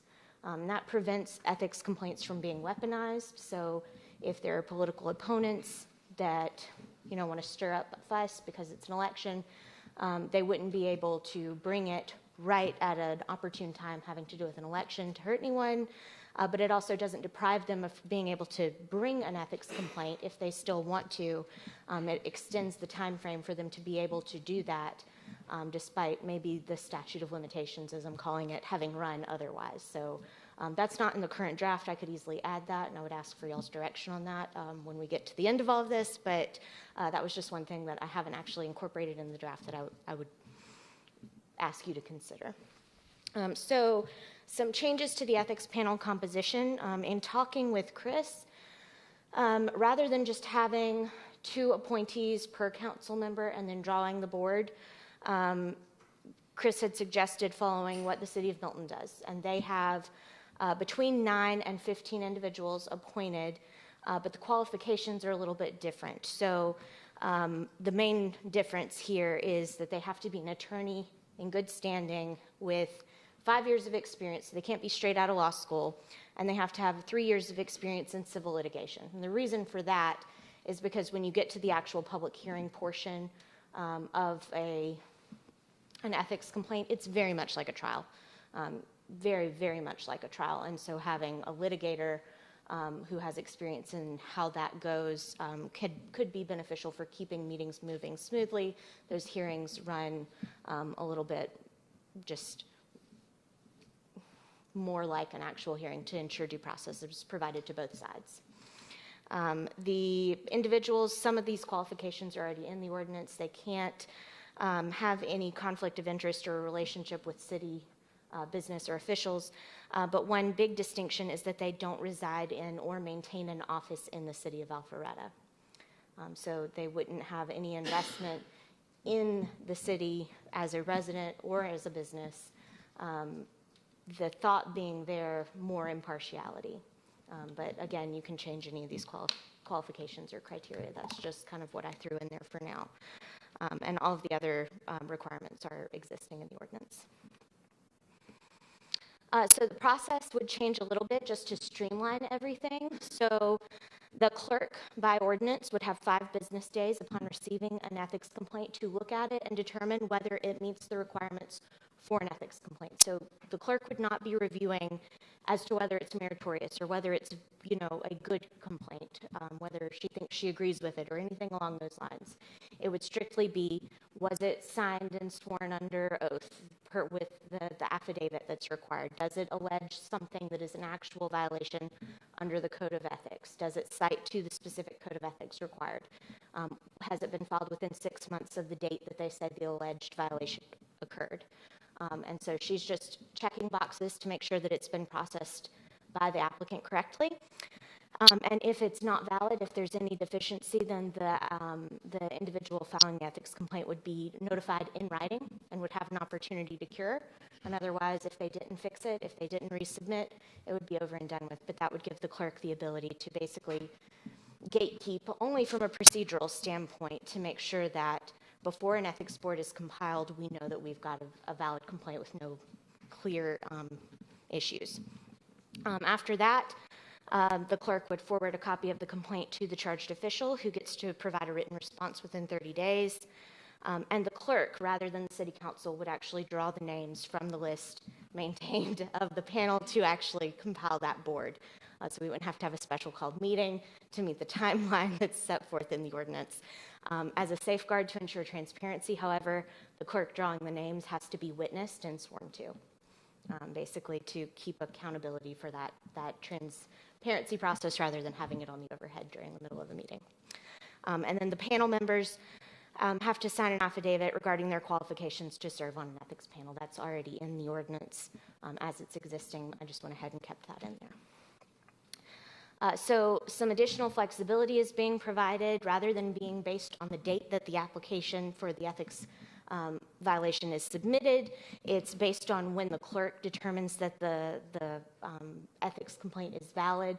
The ethics board has to meet and determine whether or not there is a credible violation that's being alleged. And if they determine that it is credible, then they can proceed to a hearing. If they determine that they want to dismiss it, they can do that. That is procedurally allowed right now. It's just within a really confined time frame. So we've given the board a little bit more flexibility on that. Okay. So some other changes. It allows for removal, resignation, and replacement of ethics panel members. That's not anything that's really clearly outlined right now in the ordinance, but provides now with this revised draft, how would we replace a member? And that was something we actually ended up with a member who wasn't able to serve. There just was unavailability. I think y'all drew alternates when we did this, and we had to resort to alternates. That wasn't specifically contemplated in the ordinance. Now that sort of situation is contemplated. It authorizes the issuance of subpoenas, basically, so that the parties can say, you have to be here to tell the ethics board what happened to an individual or to produce documents. And it expands possible action on complaints. So I'd mentioned to you it was a public reprimand or censure or a request for removal of office. Those are still in the ordinance. But we've also added removal of office to the extent provided by Georgia law, as well as repayment to the city for any unjust enrichment. I've handled a few ethics complaints. I've never had that happen. I've never seen that occur.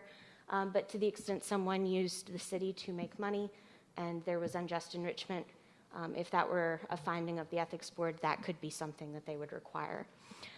It also now prohibits ex parte communications. What that means is the board, if they go to a hearing, can't then off to the side talk to the complaining party or to the charged official outside of the proceedings, just to keep the due process fair and square across the board. So this is one of the bigger changes, is a wrongful use of the ethics complaint. So this isn't anything that's contemplated in the current ordinance, but I have defined a wrongful use if it occurs when a frivolous, false, or politically motivated ethics complaint is filed in a negligent, reckless, or purposeful manner without a basis in law and fact and for a purpose other than reporting a violation. So that would be something that would be determined by the ethics board. If they determined that that was the case and that was what happened, then they could say that it was a wrongful use of an ethics complaint. And if that happens, then the complaining party, the person who actually brought the ethics complaint, is subject to penalties. That includes public reprimand, criminal prosecution for perjury, or payment of costs or attorney's fees. So the ethics panel could actually say, clearly this isn't based in anything legitimate.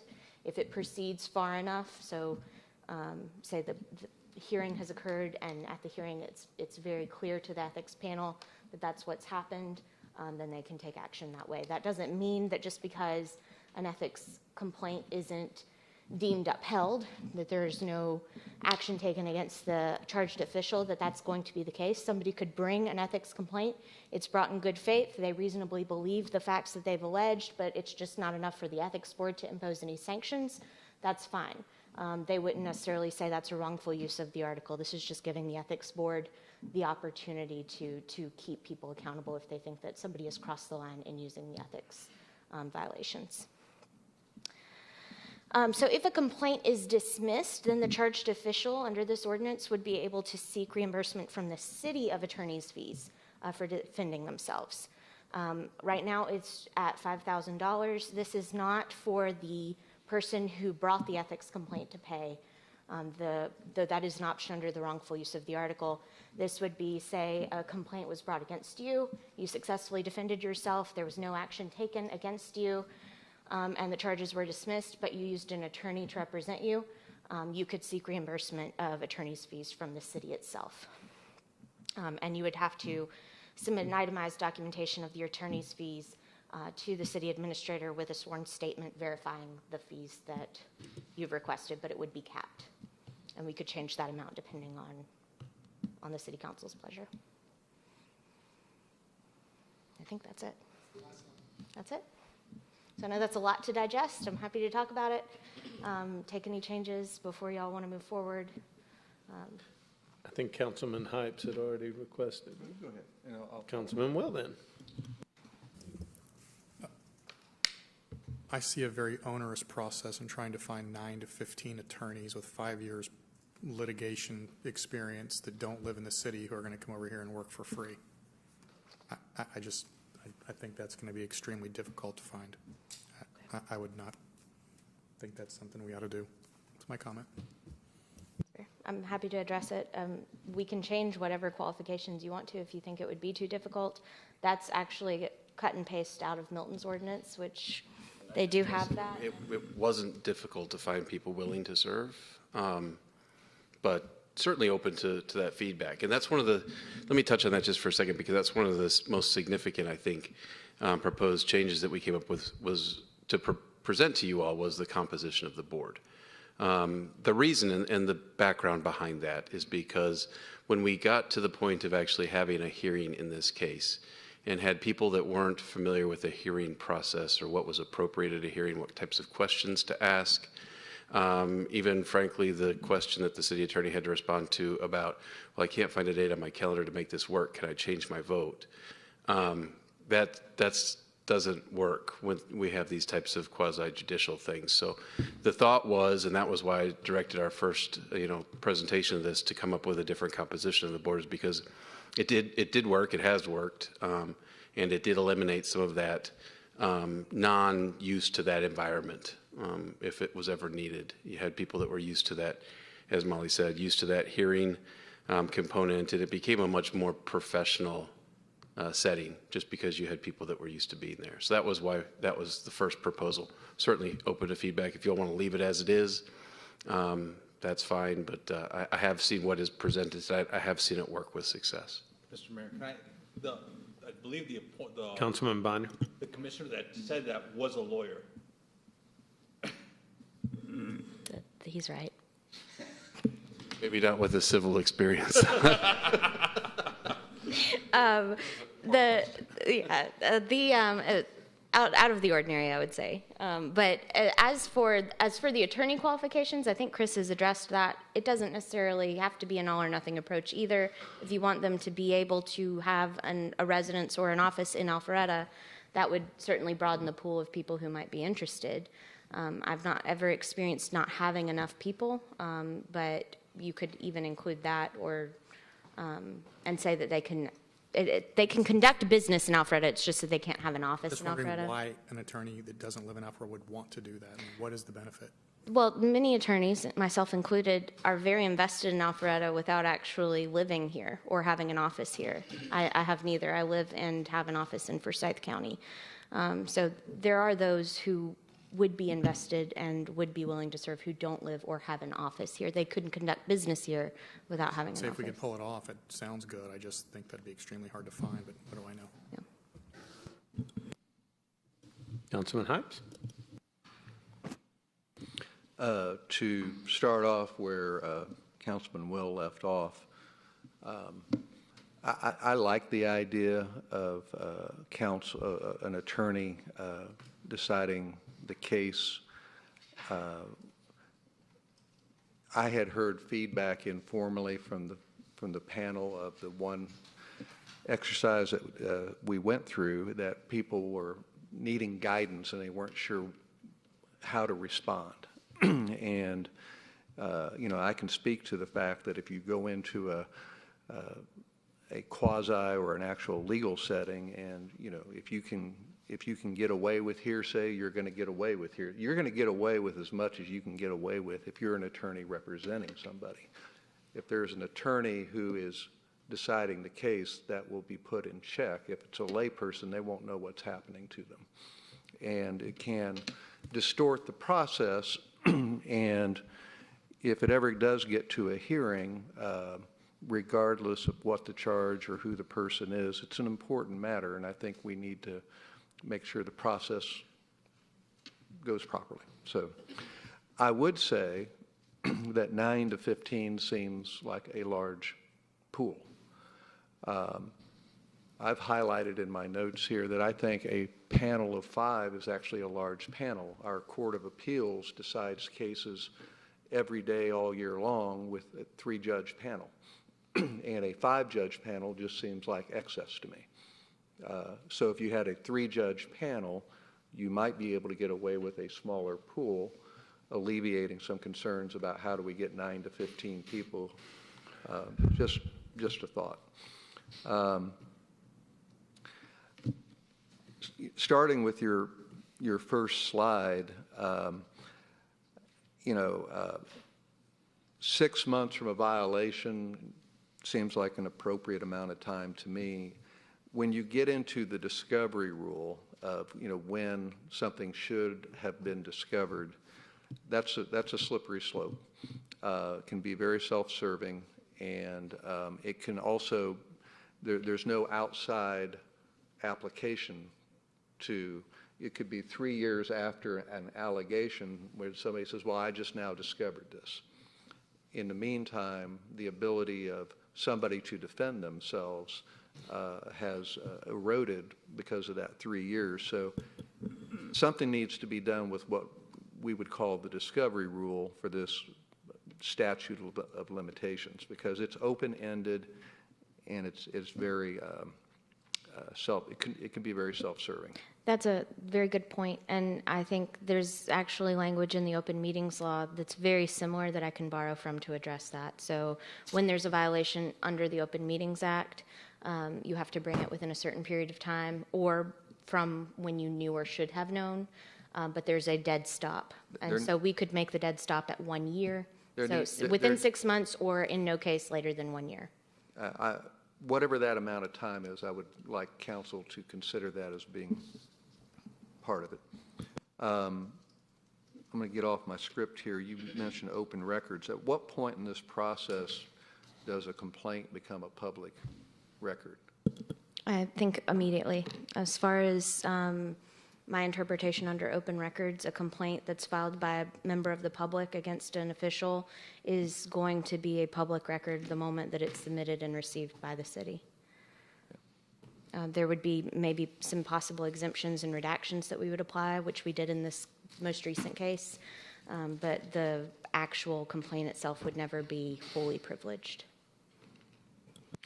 On processing a complaint, I would defer to our city clerk as to whether or not 5 business days is a sufficient amount of time. But if it gets sent back out to correct something, I think 5 days to take corrective action is too short a time. I think if somebody's done something wrong and somebody had dotted an I and crossed a T, I would say allowing the complainant 10 days to take corrective action. I don't see what the harm in doing that would be. But again, just my thoughts. Other changes, I've read the charter. I don't know what's going to give anybody other than council and the judiciary has the right to issue subpoenas under our charter. Who's issuing a subpoena? And how is it going to be enforced? That's something that Chris and I actually talked about, and I can address it further. We can look into how the council could interact on that, and we can remove it entirely. And I actually meant to address that when I was speaking with you and presenting that. I apologize for one, if forgetting there's to bring an that up. ethics complaint as a council member, I don't want to be issuing subpoenas because it looks like I'm weighing in on something, even though it's a fact-finding. Yeah, and I apologize. I meant to bring that up. I left it in and forgot to specifically address that. It does become a trickier situation on how and who would be involved in the issuance of subpoenas. And so if that is to be included, I would need direction further from you all as to how you would want that accomplished. But ultimately, what you're looking at is an increase in legal fees for just the general processing of the ethics complaint across the board. And a lot of jurisdictions proceed without having that subpoena power. Forsyth County, for example, does not have their ethics board with a subpoena power when they process ethics complaints.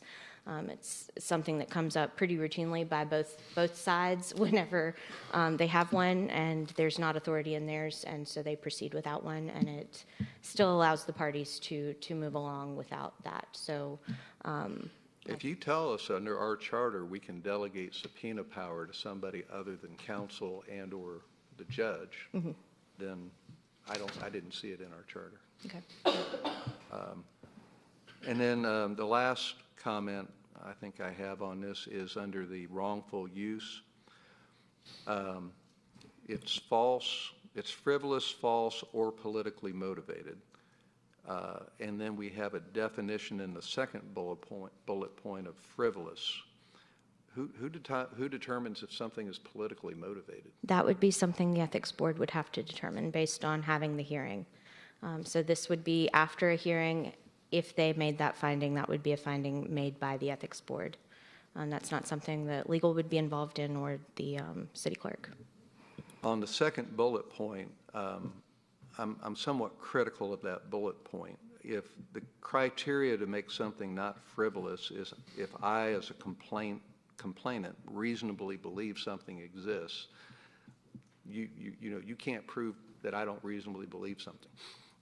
You would have a hard time.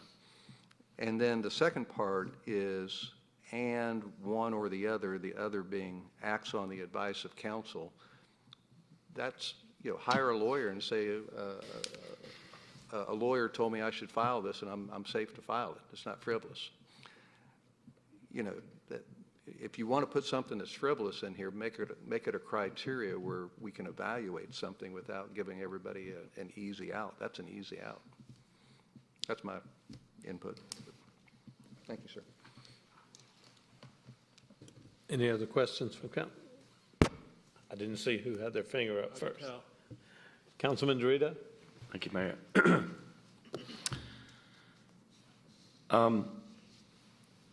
I followed I guess the first ethics complaint filed with the board. I'm not sure when it was put in place, but it was after I left council a decade ago. And I have some severe concerns about an ethics board to begin with, okay? I was there to put this in place, so I'm not questioning it. I'm sure the right decision was made, so let's assume that that's the case. What I experienced during this ethics complaint, and I did sit in the final hearing a little bit that day as well, was individuals' names being dragged through the public media.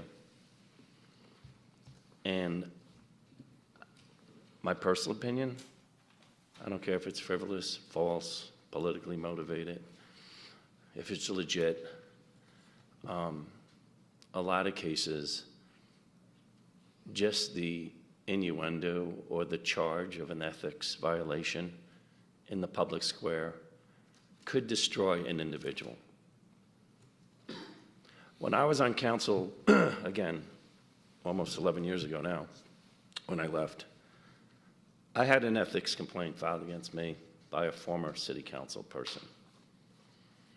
I requested and got the council to support an investigation through the then sitting attorney, Sam Thomas.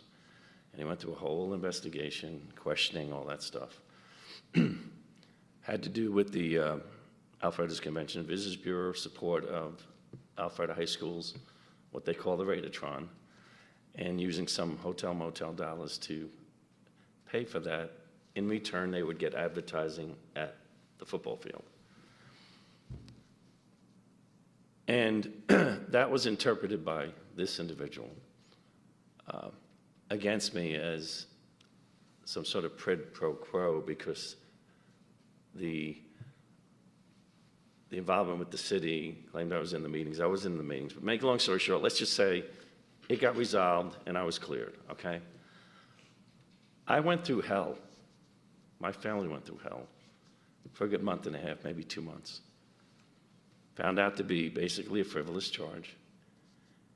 And that was without an ethics board. I got calls. I'm a partner in my firm.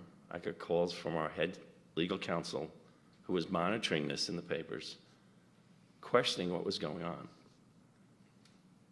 And my ethical standards were in question, both in my firm and in the public square. And so this is a very sensitive topic to me because I know how this can be used. And you could say, you know, don't do it during 2 months of election. Trust me, people are going to figure out how to weaponize this. And so I have severe concerns. I feel sorry for those two individuals. It wasn't a severe ethics complaint, but it was enough to potentially hurt their reputation, which you can't replace sometimes. And this, and I appreciate what the recommendations you're making here, but this almost makes now our ethics board, if we agree with all these potential changes, part of our judicial branch of government. I mean, this is getting pretty serious. These same individuals who were before our ethics board here not too long ago, and the ethics commissioners, ethic board commissioners, which we appointed, are all volunteers. They don't get paid for this. We don't get paid for this. We get a stipend, but it's, trust me, we probably put more money out in tickets and everything that we do in the community than what, you know, the taxpayers provide to the sitting city council members up here. But there's a person behind every position in the city, us sitting on this dais, everybody in these in these different, board roles, whether it be Parks and Rec, but you go down, all these great volunteers in the city, the folks that were here from Rucker Farm tonight. It just takes one individual to file what they believe to be maybe a true ethics complaint to ruin that person's reputation. Frankly, have that person walk away from the city and say, I can't do this to my family. Is that what we want to do? We want to turn this into a situation where now we're putting even more structure around it. There was nothing wrong when I got charged with an ethics complaint. It went through a process. We didn't have an ethics board, and the city did the right thing to investigate it at my request and resolve it and bring out the true facts of the situation. But it's damaging to the people that is charged with these ethics complaints. We're a better city than that, as far as I'm concerned. I don't see this as a problem. I mean, this is the first ethics complaint since this board was put in place. And some of you on here that have been here when it was put in place could maybe explain to me when it was put in place and what the purpose of it was. But I would rather support these people to volunteer and give back to their city and not put this structure in place that frankly looks like a litigation hell because somebody might think somebody else is wrong by somebody that's on the board with them or whatever, and trust me, in the future, there'll be political vendettas to future council people running for office or those running for office. And I mean, just look at the state of the nation right now and what's happening. Look at our major political parties, how they're trashing each other. It happens at the local level. And that's why a lot of good people don't run for public office, for this very reason, because they could be challenged just by a complaint can destroy them. And if we're going to change this ethics board, I think we should change it in a way that, I guess, legally protects the innocent through the process until there is a legitimate reason to air it in the public square. I don't know if that can be done in a government organization. I don't think it can be. And that's part of the problem of putting these ethics panels together, because it's just like putting these civilian police boards in place and oversight the public safety and of any government. I mean, it just, you basically end up having bureaucrats technically making decisions that should not be made by them, for the good people that are trying to do the right thing by the publics and the public good. People make mistakes. It's not always an ethical mistake or an intentional mistake. People make mistakes. God doesn't make perfect people. We all make mistakes.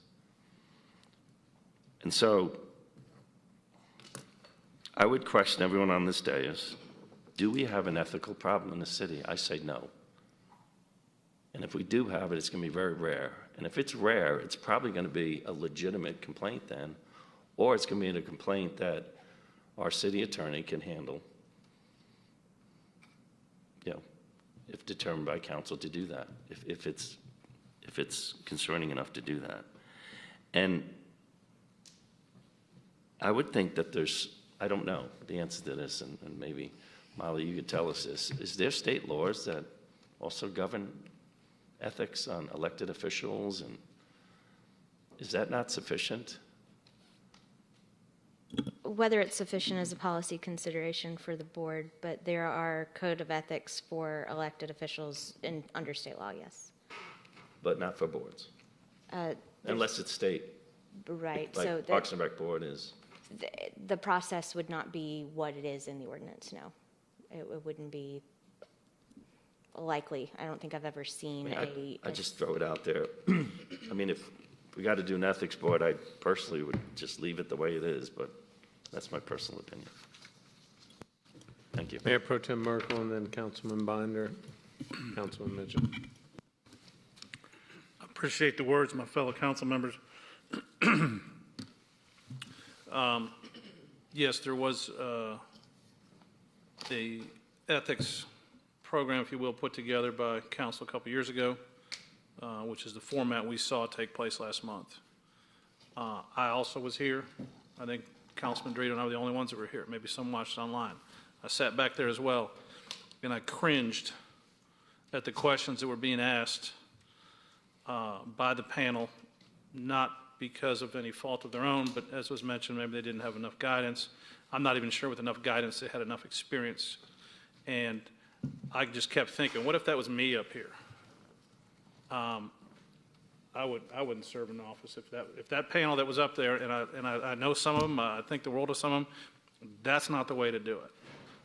So I highly applaud Chris Lagerblum, because he and I talked about it, because he sat in here for a little while as well. So let's look at what other people are doing, and let's look at some other makeups. And we saw that in the Milton format. I don't think going back to nothing, Councilman Dorito, is an option at this point, unless you want to go back and repeal what was done a couple of years ago completely, and then we go wait and see what happens. We're a big city now. Big things happen. People do bad things. Somebody may do something to, enrich themselves, and I think it's important that we do this. I applaud this. Now, the way it's set, if you want to make some changes to Councilman Hypes, if 5 attorneys, 9 attorneys, I think at times we don't give enough credit to some of the people that we hired around here to do their job. And Chris Lagerblum has said multiple times, I know how this works, I've actually done it, and I can do it. Yet still some people want to question his ability or say, well, that's not going to work. I say this is a much better option than what we have right now. I applaud you for putting this together. I appreciate Councilman Hypes' legal background, certainly able to address things I have no knowledge of, and I would ask that y'all continue to move forward and tweak this thing and tweak it until we get what works best for the city. But I cannot imagine being in front of a volunteer group that gets called, 4 years from now or 5 years from now. I mean, there's some people that have been put on that list that don't even realize they're still on the list. There's been some people removed that understand why they've been removed. But I think the challenge and the chance of it being used, weaponized politically, the way it currently exists is extremely high.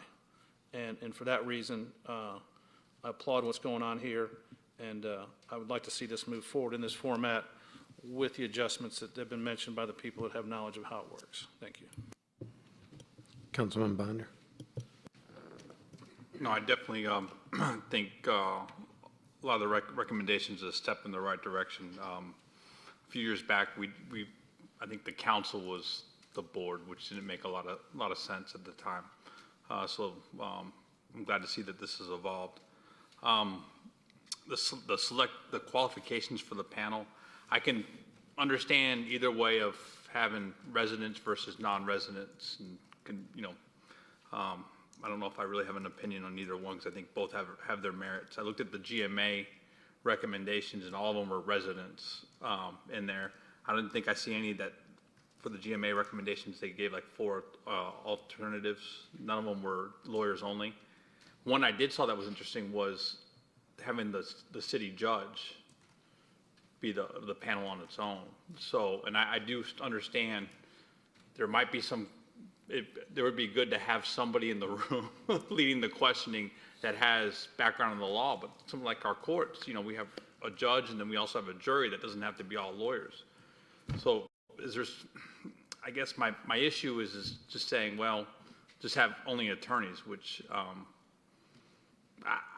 don't think, I wouldn't like to see. So could we have it where maybe the city judge leads the panel, and then we can keep the recommendations that people that we feel would be good, unbiased panel to help sway the direction of the conversation and the questioning? I can look into doing that for sure. Certainly. Are you proposing the judge would be de facto chairman at all times, regardless of who else is drawn to be on the panel? I guess I'm asking, can you come back and think of other things that you've seen in the city, other cities, or that have been done where it can alleviate the concerns of not having all attorneys? Or I've heard even, just an attorney has to be the chair, which I think was the case, but maybe an attorney with litigation experience being the chair. I have a real issue with saying that it's got to be all attorneys on there, because, I mean, we're up here, we're reading the law, we're not all attorneys, and it can be done, but there's definitely merit to what you're saying and what we saw, that it'd be good to have an attorney or a judge lead the discussion or the panel. Another one is personal knowledge. So just looking back at what we've had to dealt with, not with the ethics charge, but other things. Say if we didn't know of something that happened and we had to do an investigation to understand more about what was done within a council or one of our departments. Is that personal knowledge? So does that make sense, the question I'm asking? No, I'm not quite sure I'm following. Are you saying, could the panel be called upon the city council itself bringing an ethics complaint? The Is that person what you're bringing the asking? charge has to have personal knowledge, but the instance that we had recently within one of our departments. So I can give a fairly recent example of this. Another jurisdiction that I know of had an investigation completed by an outside attorney, not our office. Per the board's direction, that attorney completed the investigation, gave their findings to the board, and after the board received the investigation findings, authorized the chairman to bring the ethics complaint, and that would be valid, I believe. So we could do that. So that's Yes. similar to what we've had to deal with quite recently. Okay, perfect. Subpoena power, Councilmember Hives brought it up a little bit. Can a city judge issue a subpoena if directed by The court can. I will look into that and give y'all Okay. a more concrete answer on that. It is more complicated. I am kind of in agreement that I'd like the subpoena power out of our hands, or,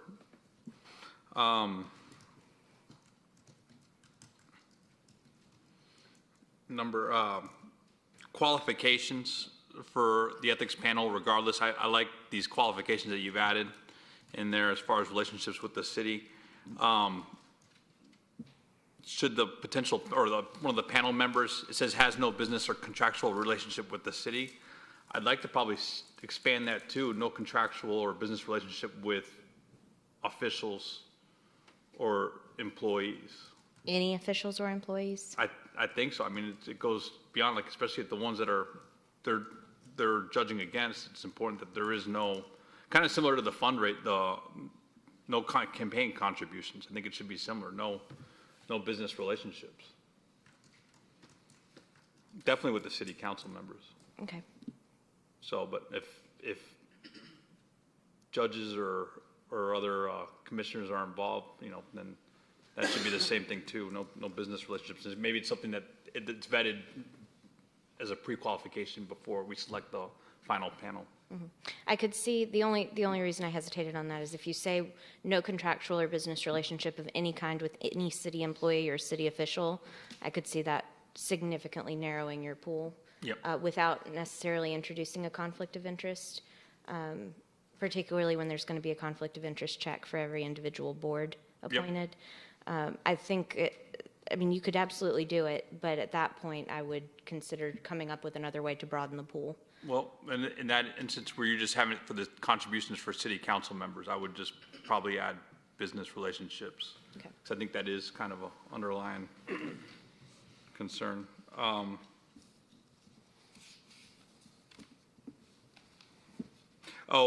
the, you called it tolling, the waiting, which I think has merit, waiting during an election season, say from qualification to election day, for instance.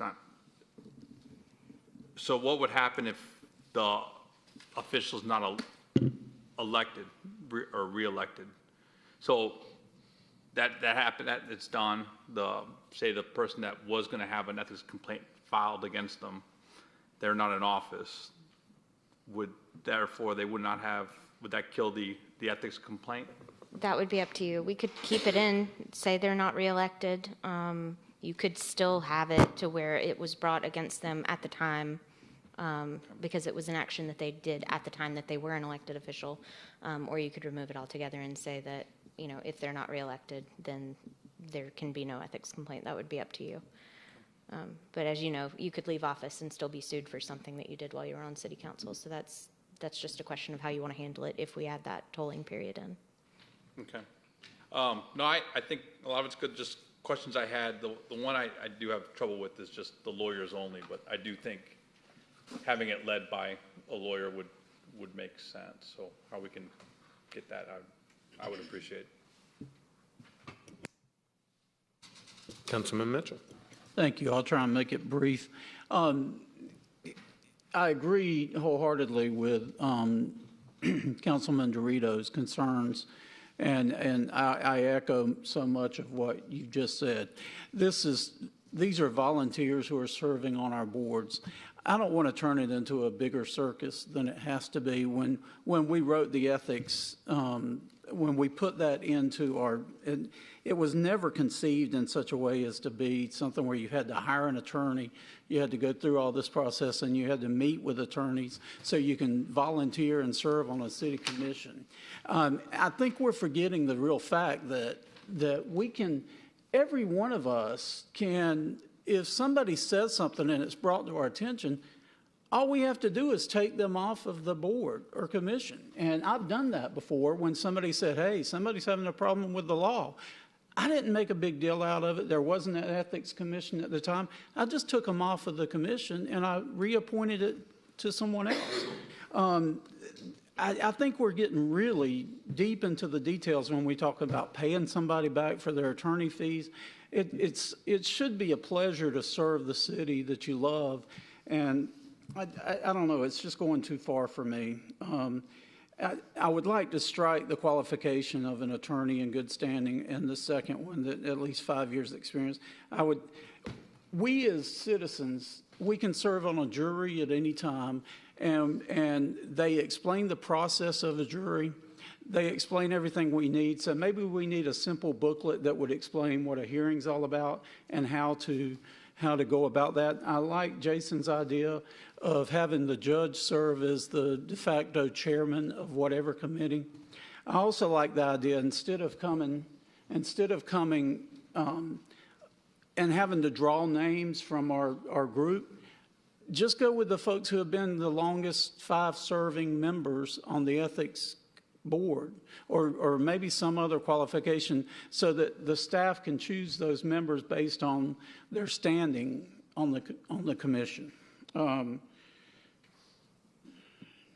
And that's pretty much all I have. I'd just like to keep it as simple as we can, with the fact that we have the ability to take anybody off of a commission at any point. And so I don't know why we're going so heavily into this and making it so legally binding to serve on a basic commission where you get very little to no pay.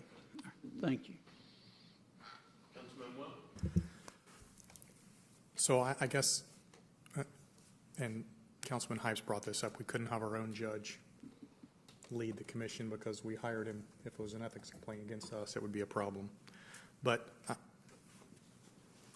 in hearing what several people have said, I want to ask a crazy question. Is there any appetite to eliminate the ethics board? No? The way it currently exists? What happens if we didn't have one in there with an ethics complaint? How would it get handled? If you eliminate it, then we would have to come up with an alternate procedure or eliminate the ability to file an ethics complaint, period. It would be something, I mean, as you know, somebody can write a letter now and complain about you or somebody on the planning commission or someone on the design review board. It just wouldn't proceed through a complaint process. You could theoretically authorize an investigation, which you've done fairly recently without it being an ethics complaint. But as far as the city is concerned, it wouldn't be, if you eliminate the ethics board, then there wouldn't be ethics complaints and a formal procedure anymore. So I guess my question gets back to, we didn't have an ethics board for a number of years. We survived. Now we have one, and now we're getting super complicated. What happened prior to the ethics board? You also mentioned that there was state laws or regulations around ethics complaints against? I can report back to you as to what alternate procedures might be. That wasn't what I was asked to look into at this point, so I was taking what we had and trying to clean it up. I did want to go ahead and address a couple of comments, just because depending on how y'all decide to give direction tonight, I want to at least address it before you move forward on that. The intent here is not to expand the power much of the ethics board, and some of these things, I would say, if you choose to keep the ethics board, need to be done to ensure it can run smoothly, regardless of whether we add in the ability to expand any of the powers whatsoever. There is no requirement for you to have to be represented by council at any of these. So the individuals in this most recent ethics hearing proceeded without counsel, and they could continue to do so. You can represent yourself as a complainant or as a charged official. The point here was to make clear that you could seek reimbursement for attorney's fees as a charged official if it was frivolous, not to mandate that both parties have an attorney. So there's some things in here only intended to make more explicit what's already in the ethics ordinance. So all the procedures generally about how a complaint is initially reviewed, how it's processed for frivolity, for whether it goes to a hearing and how the hearing itself proceeds, and even the consequences for the charged official are all implicit in the current ordinance. It was only just spelling it out and making it clear. So there's not any expansion on that end. Frankly, the expansion of the power of the Board of Ethics would be the reimbursement to the city of any unjust enrichment, removal in accordance with state law, which is frankly a power that you have regardless of the ethics board, and you already are the final say for any of the penalties. So that's not even an expansion of the power. So I just wanted to make that clear. It sounds a lot more formal, because it is more formal, but it's really only filling in gaps of where, when we were processing it, we realized, well, it doesn't speak to this. We got to come up with a way to deal with it. This is the best solution. And what seems to be contemplated, even though it's not stated explicitly. So if I misrepresented that, I just wanted to explain that.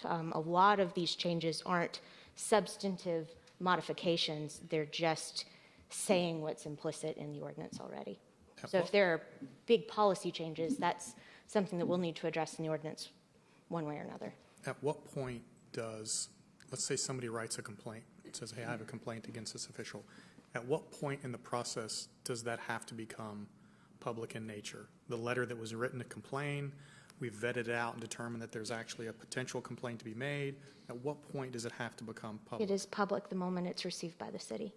And that's under the open meetings law. A public record is any document that is prepared for, transmitted to, received by, or maintained by the city or an agency, or by a private party for or on behalf of the government. So the moment someone communicates and engages with the government and gives us something in writing, it is a record, and it is a public record under the Open Records Act. There are exemptions under the Open Records Act. There's 50 paragraphs of exemptions in the Open Records Act alone, and then that's not talking about what is elsewhere in state law. None of those exemptions make an ethics complaint privileged. Now, you know that there are instances where you can talk about complaints against an official in executive session. That's something that is allowed for in open meetings law, but an ethics complaint itself is not a privileged document. A complaint, a letter, any grievance, anything like that, is not something that the state legislature has identified as being protected in any way.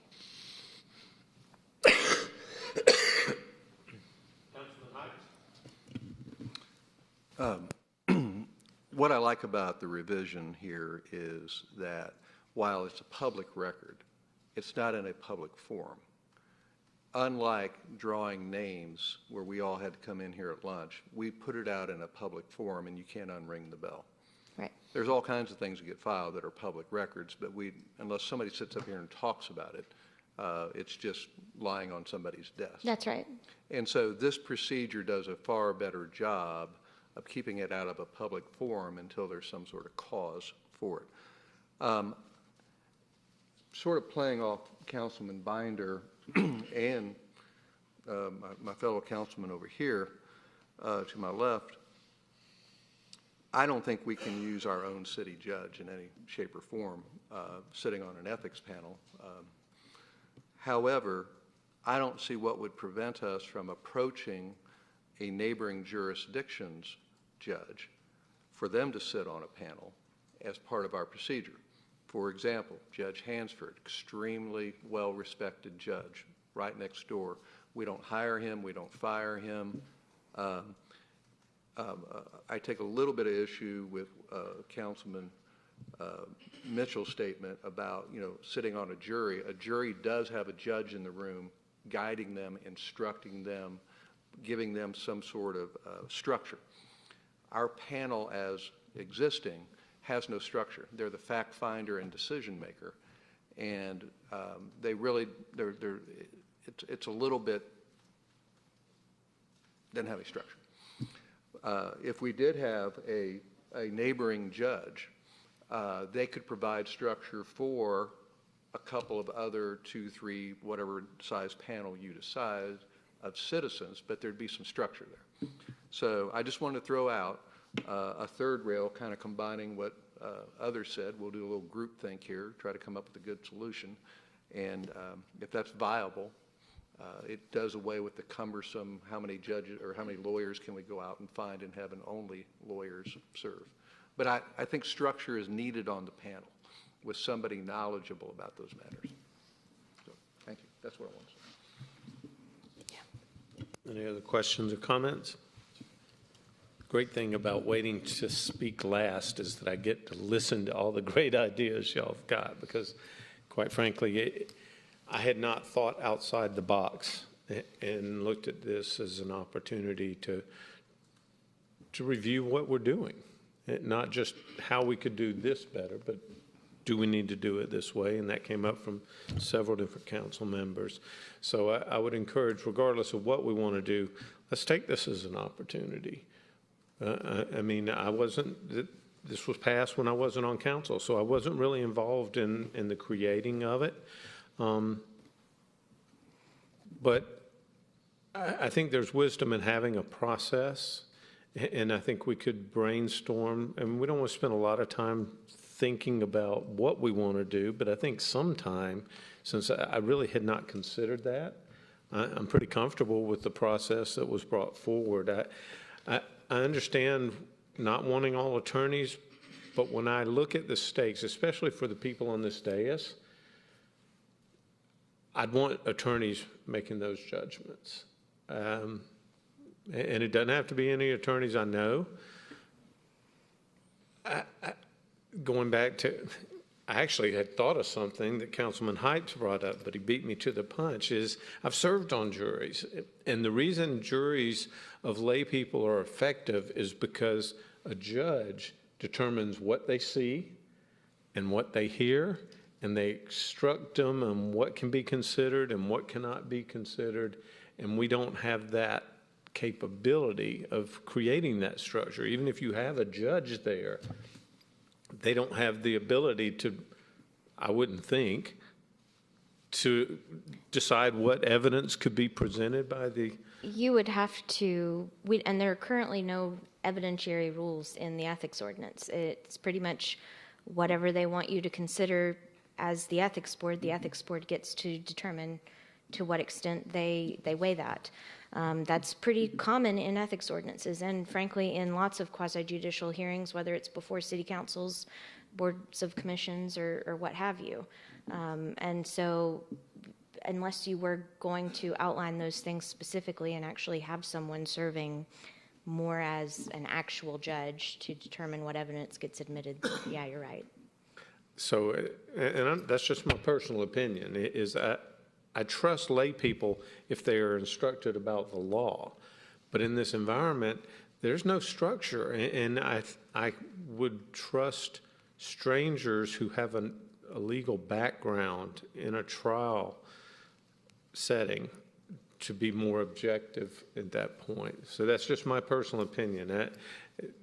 The stakes are high. I'll also suggest this is something that's come out of this, is I don't know the current ordinance needs to really be applicable to all of our board members. I think Councilman Mitchell has pointed out, there might be a much simpler process where council decides.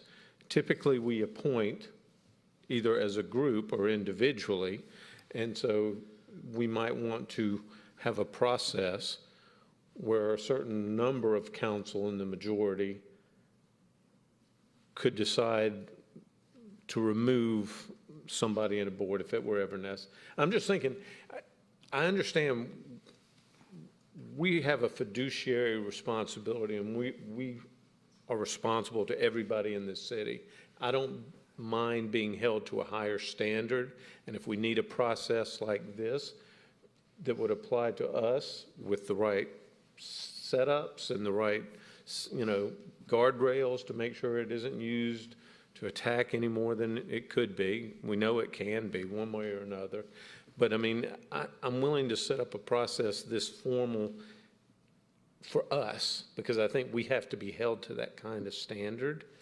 But I do think, why would we want somebody on the Natural Resources Commission to have to go through this? I felt awful that it was one of my appointees that had that charge brought on them, because I know when I had asked him to serve, it never crossed his mind or mine that he would be forced to go through that process. And I'm not saying anything about the charges or any of that or the person that brought them. It's just, I don't want people serving in that capacity to have to face the kind of scrutiny that we might under those circumstances. So I'll just throw that out there as we reconsider what we want to do. But other than that, I feel pretty comfortable with much of what you've said.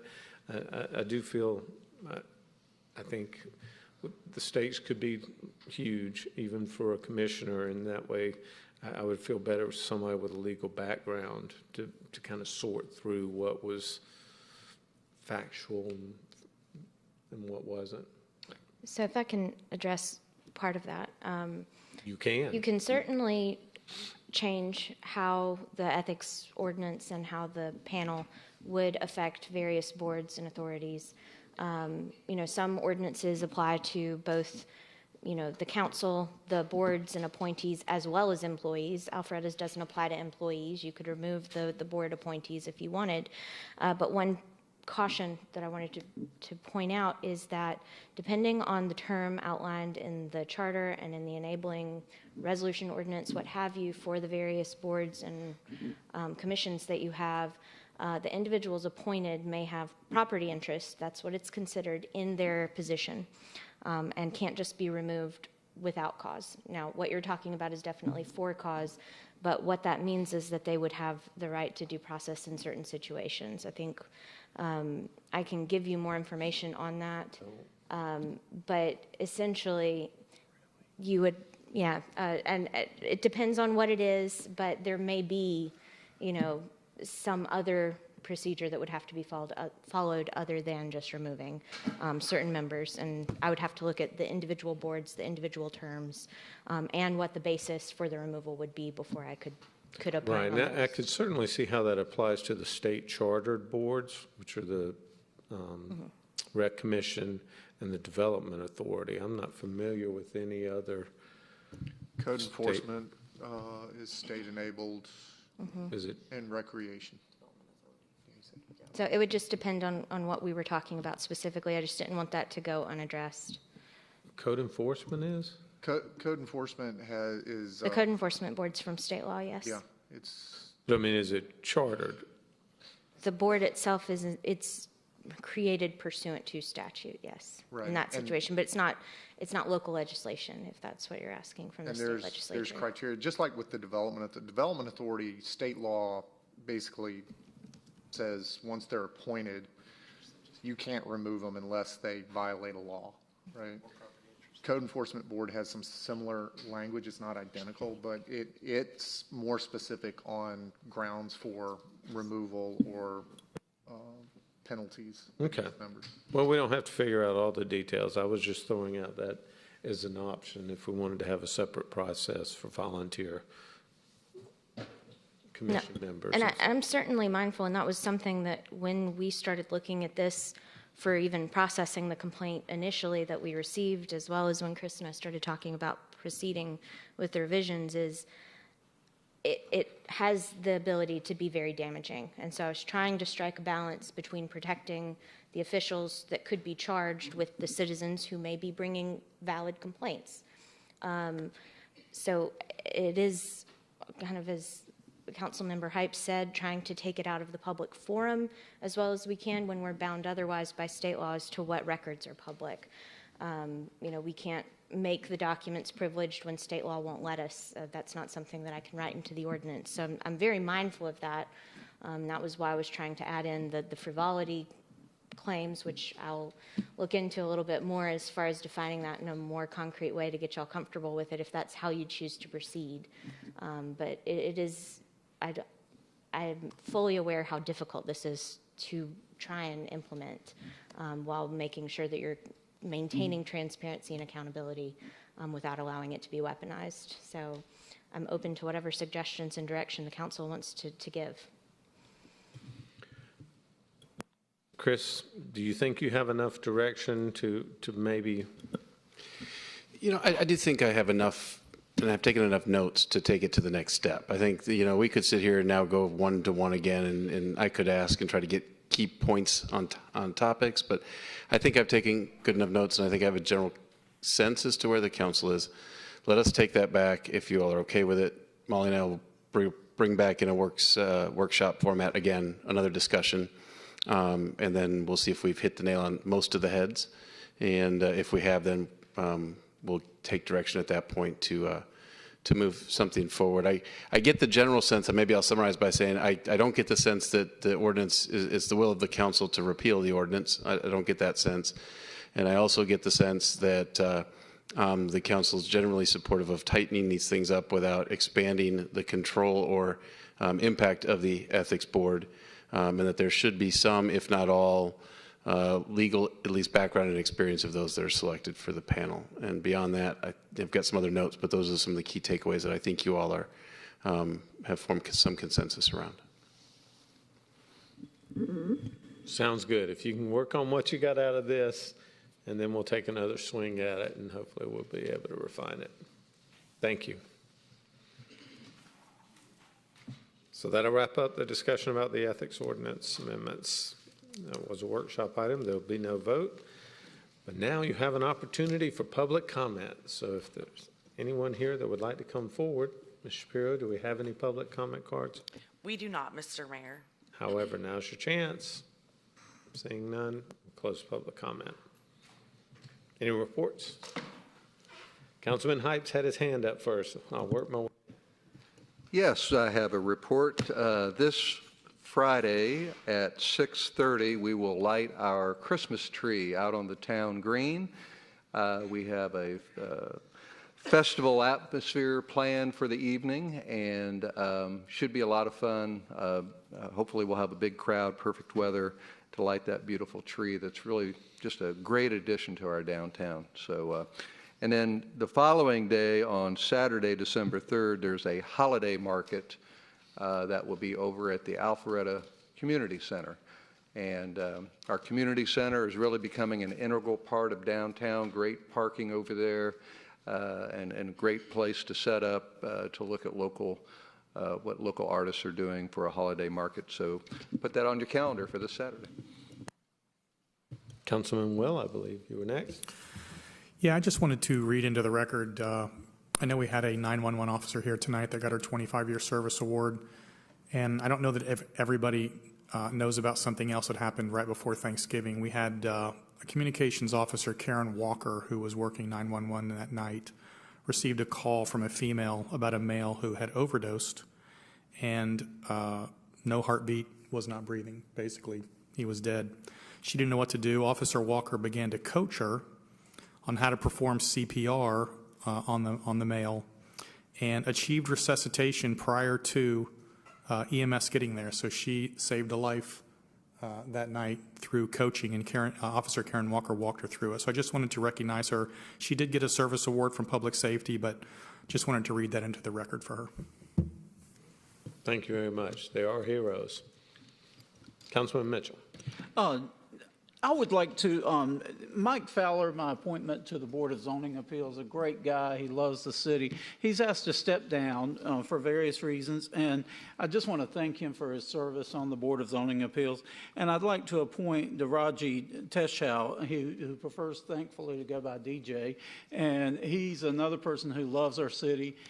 Just a great guy, positive, a lot of great energy, and I think he'll serve us well on the Board of Zoning Appeals. So, thank you. There's no other reports? Well, that being said, I will note with pleasure that there is no need for an executive session tonight. So I'll call for a motion to adjourn. So moved. Have a motion by Binder, a second by Mitchell. All those in favor of adjourning, please vote yes. Otherwise, vote no. And it passes unanimously. Thanks, everyone. I have 2 documents for you to sign that are on the table down here, if you don't mind to sign them on your way out.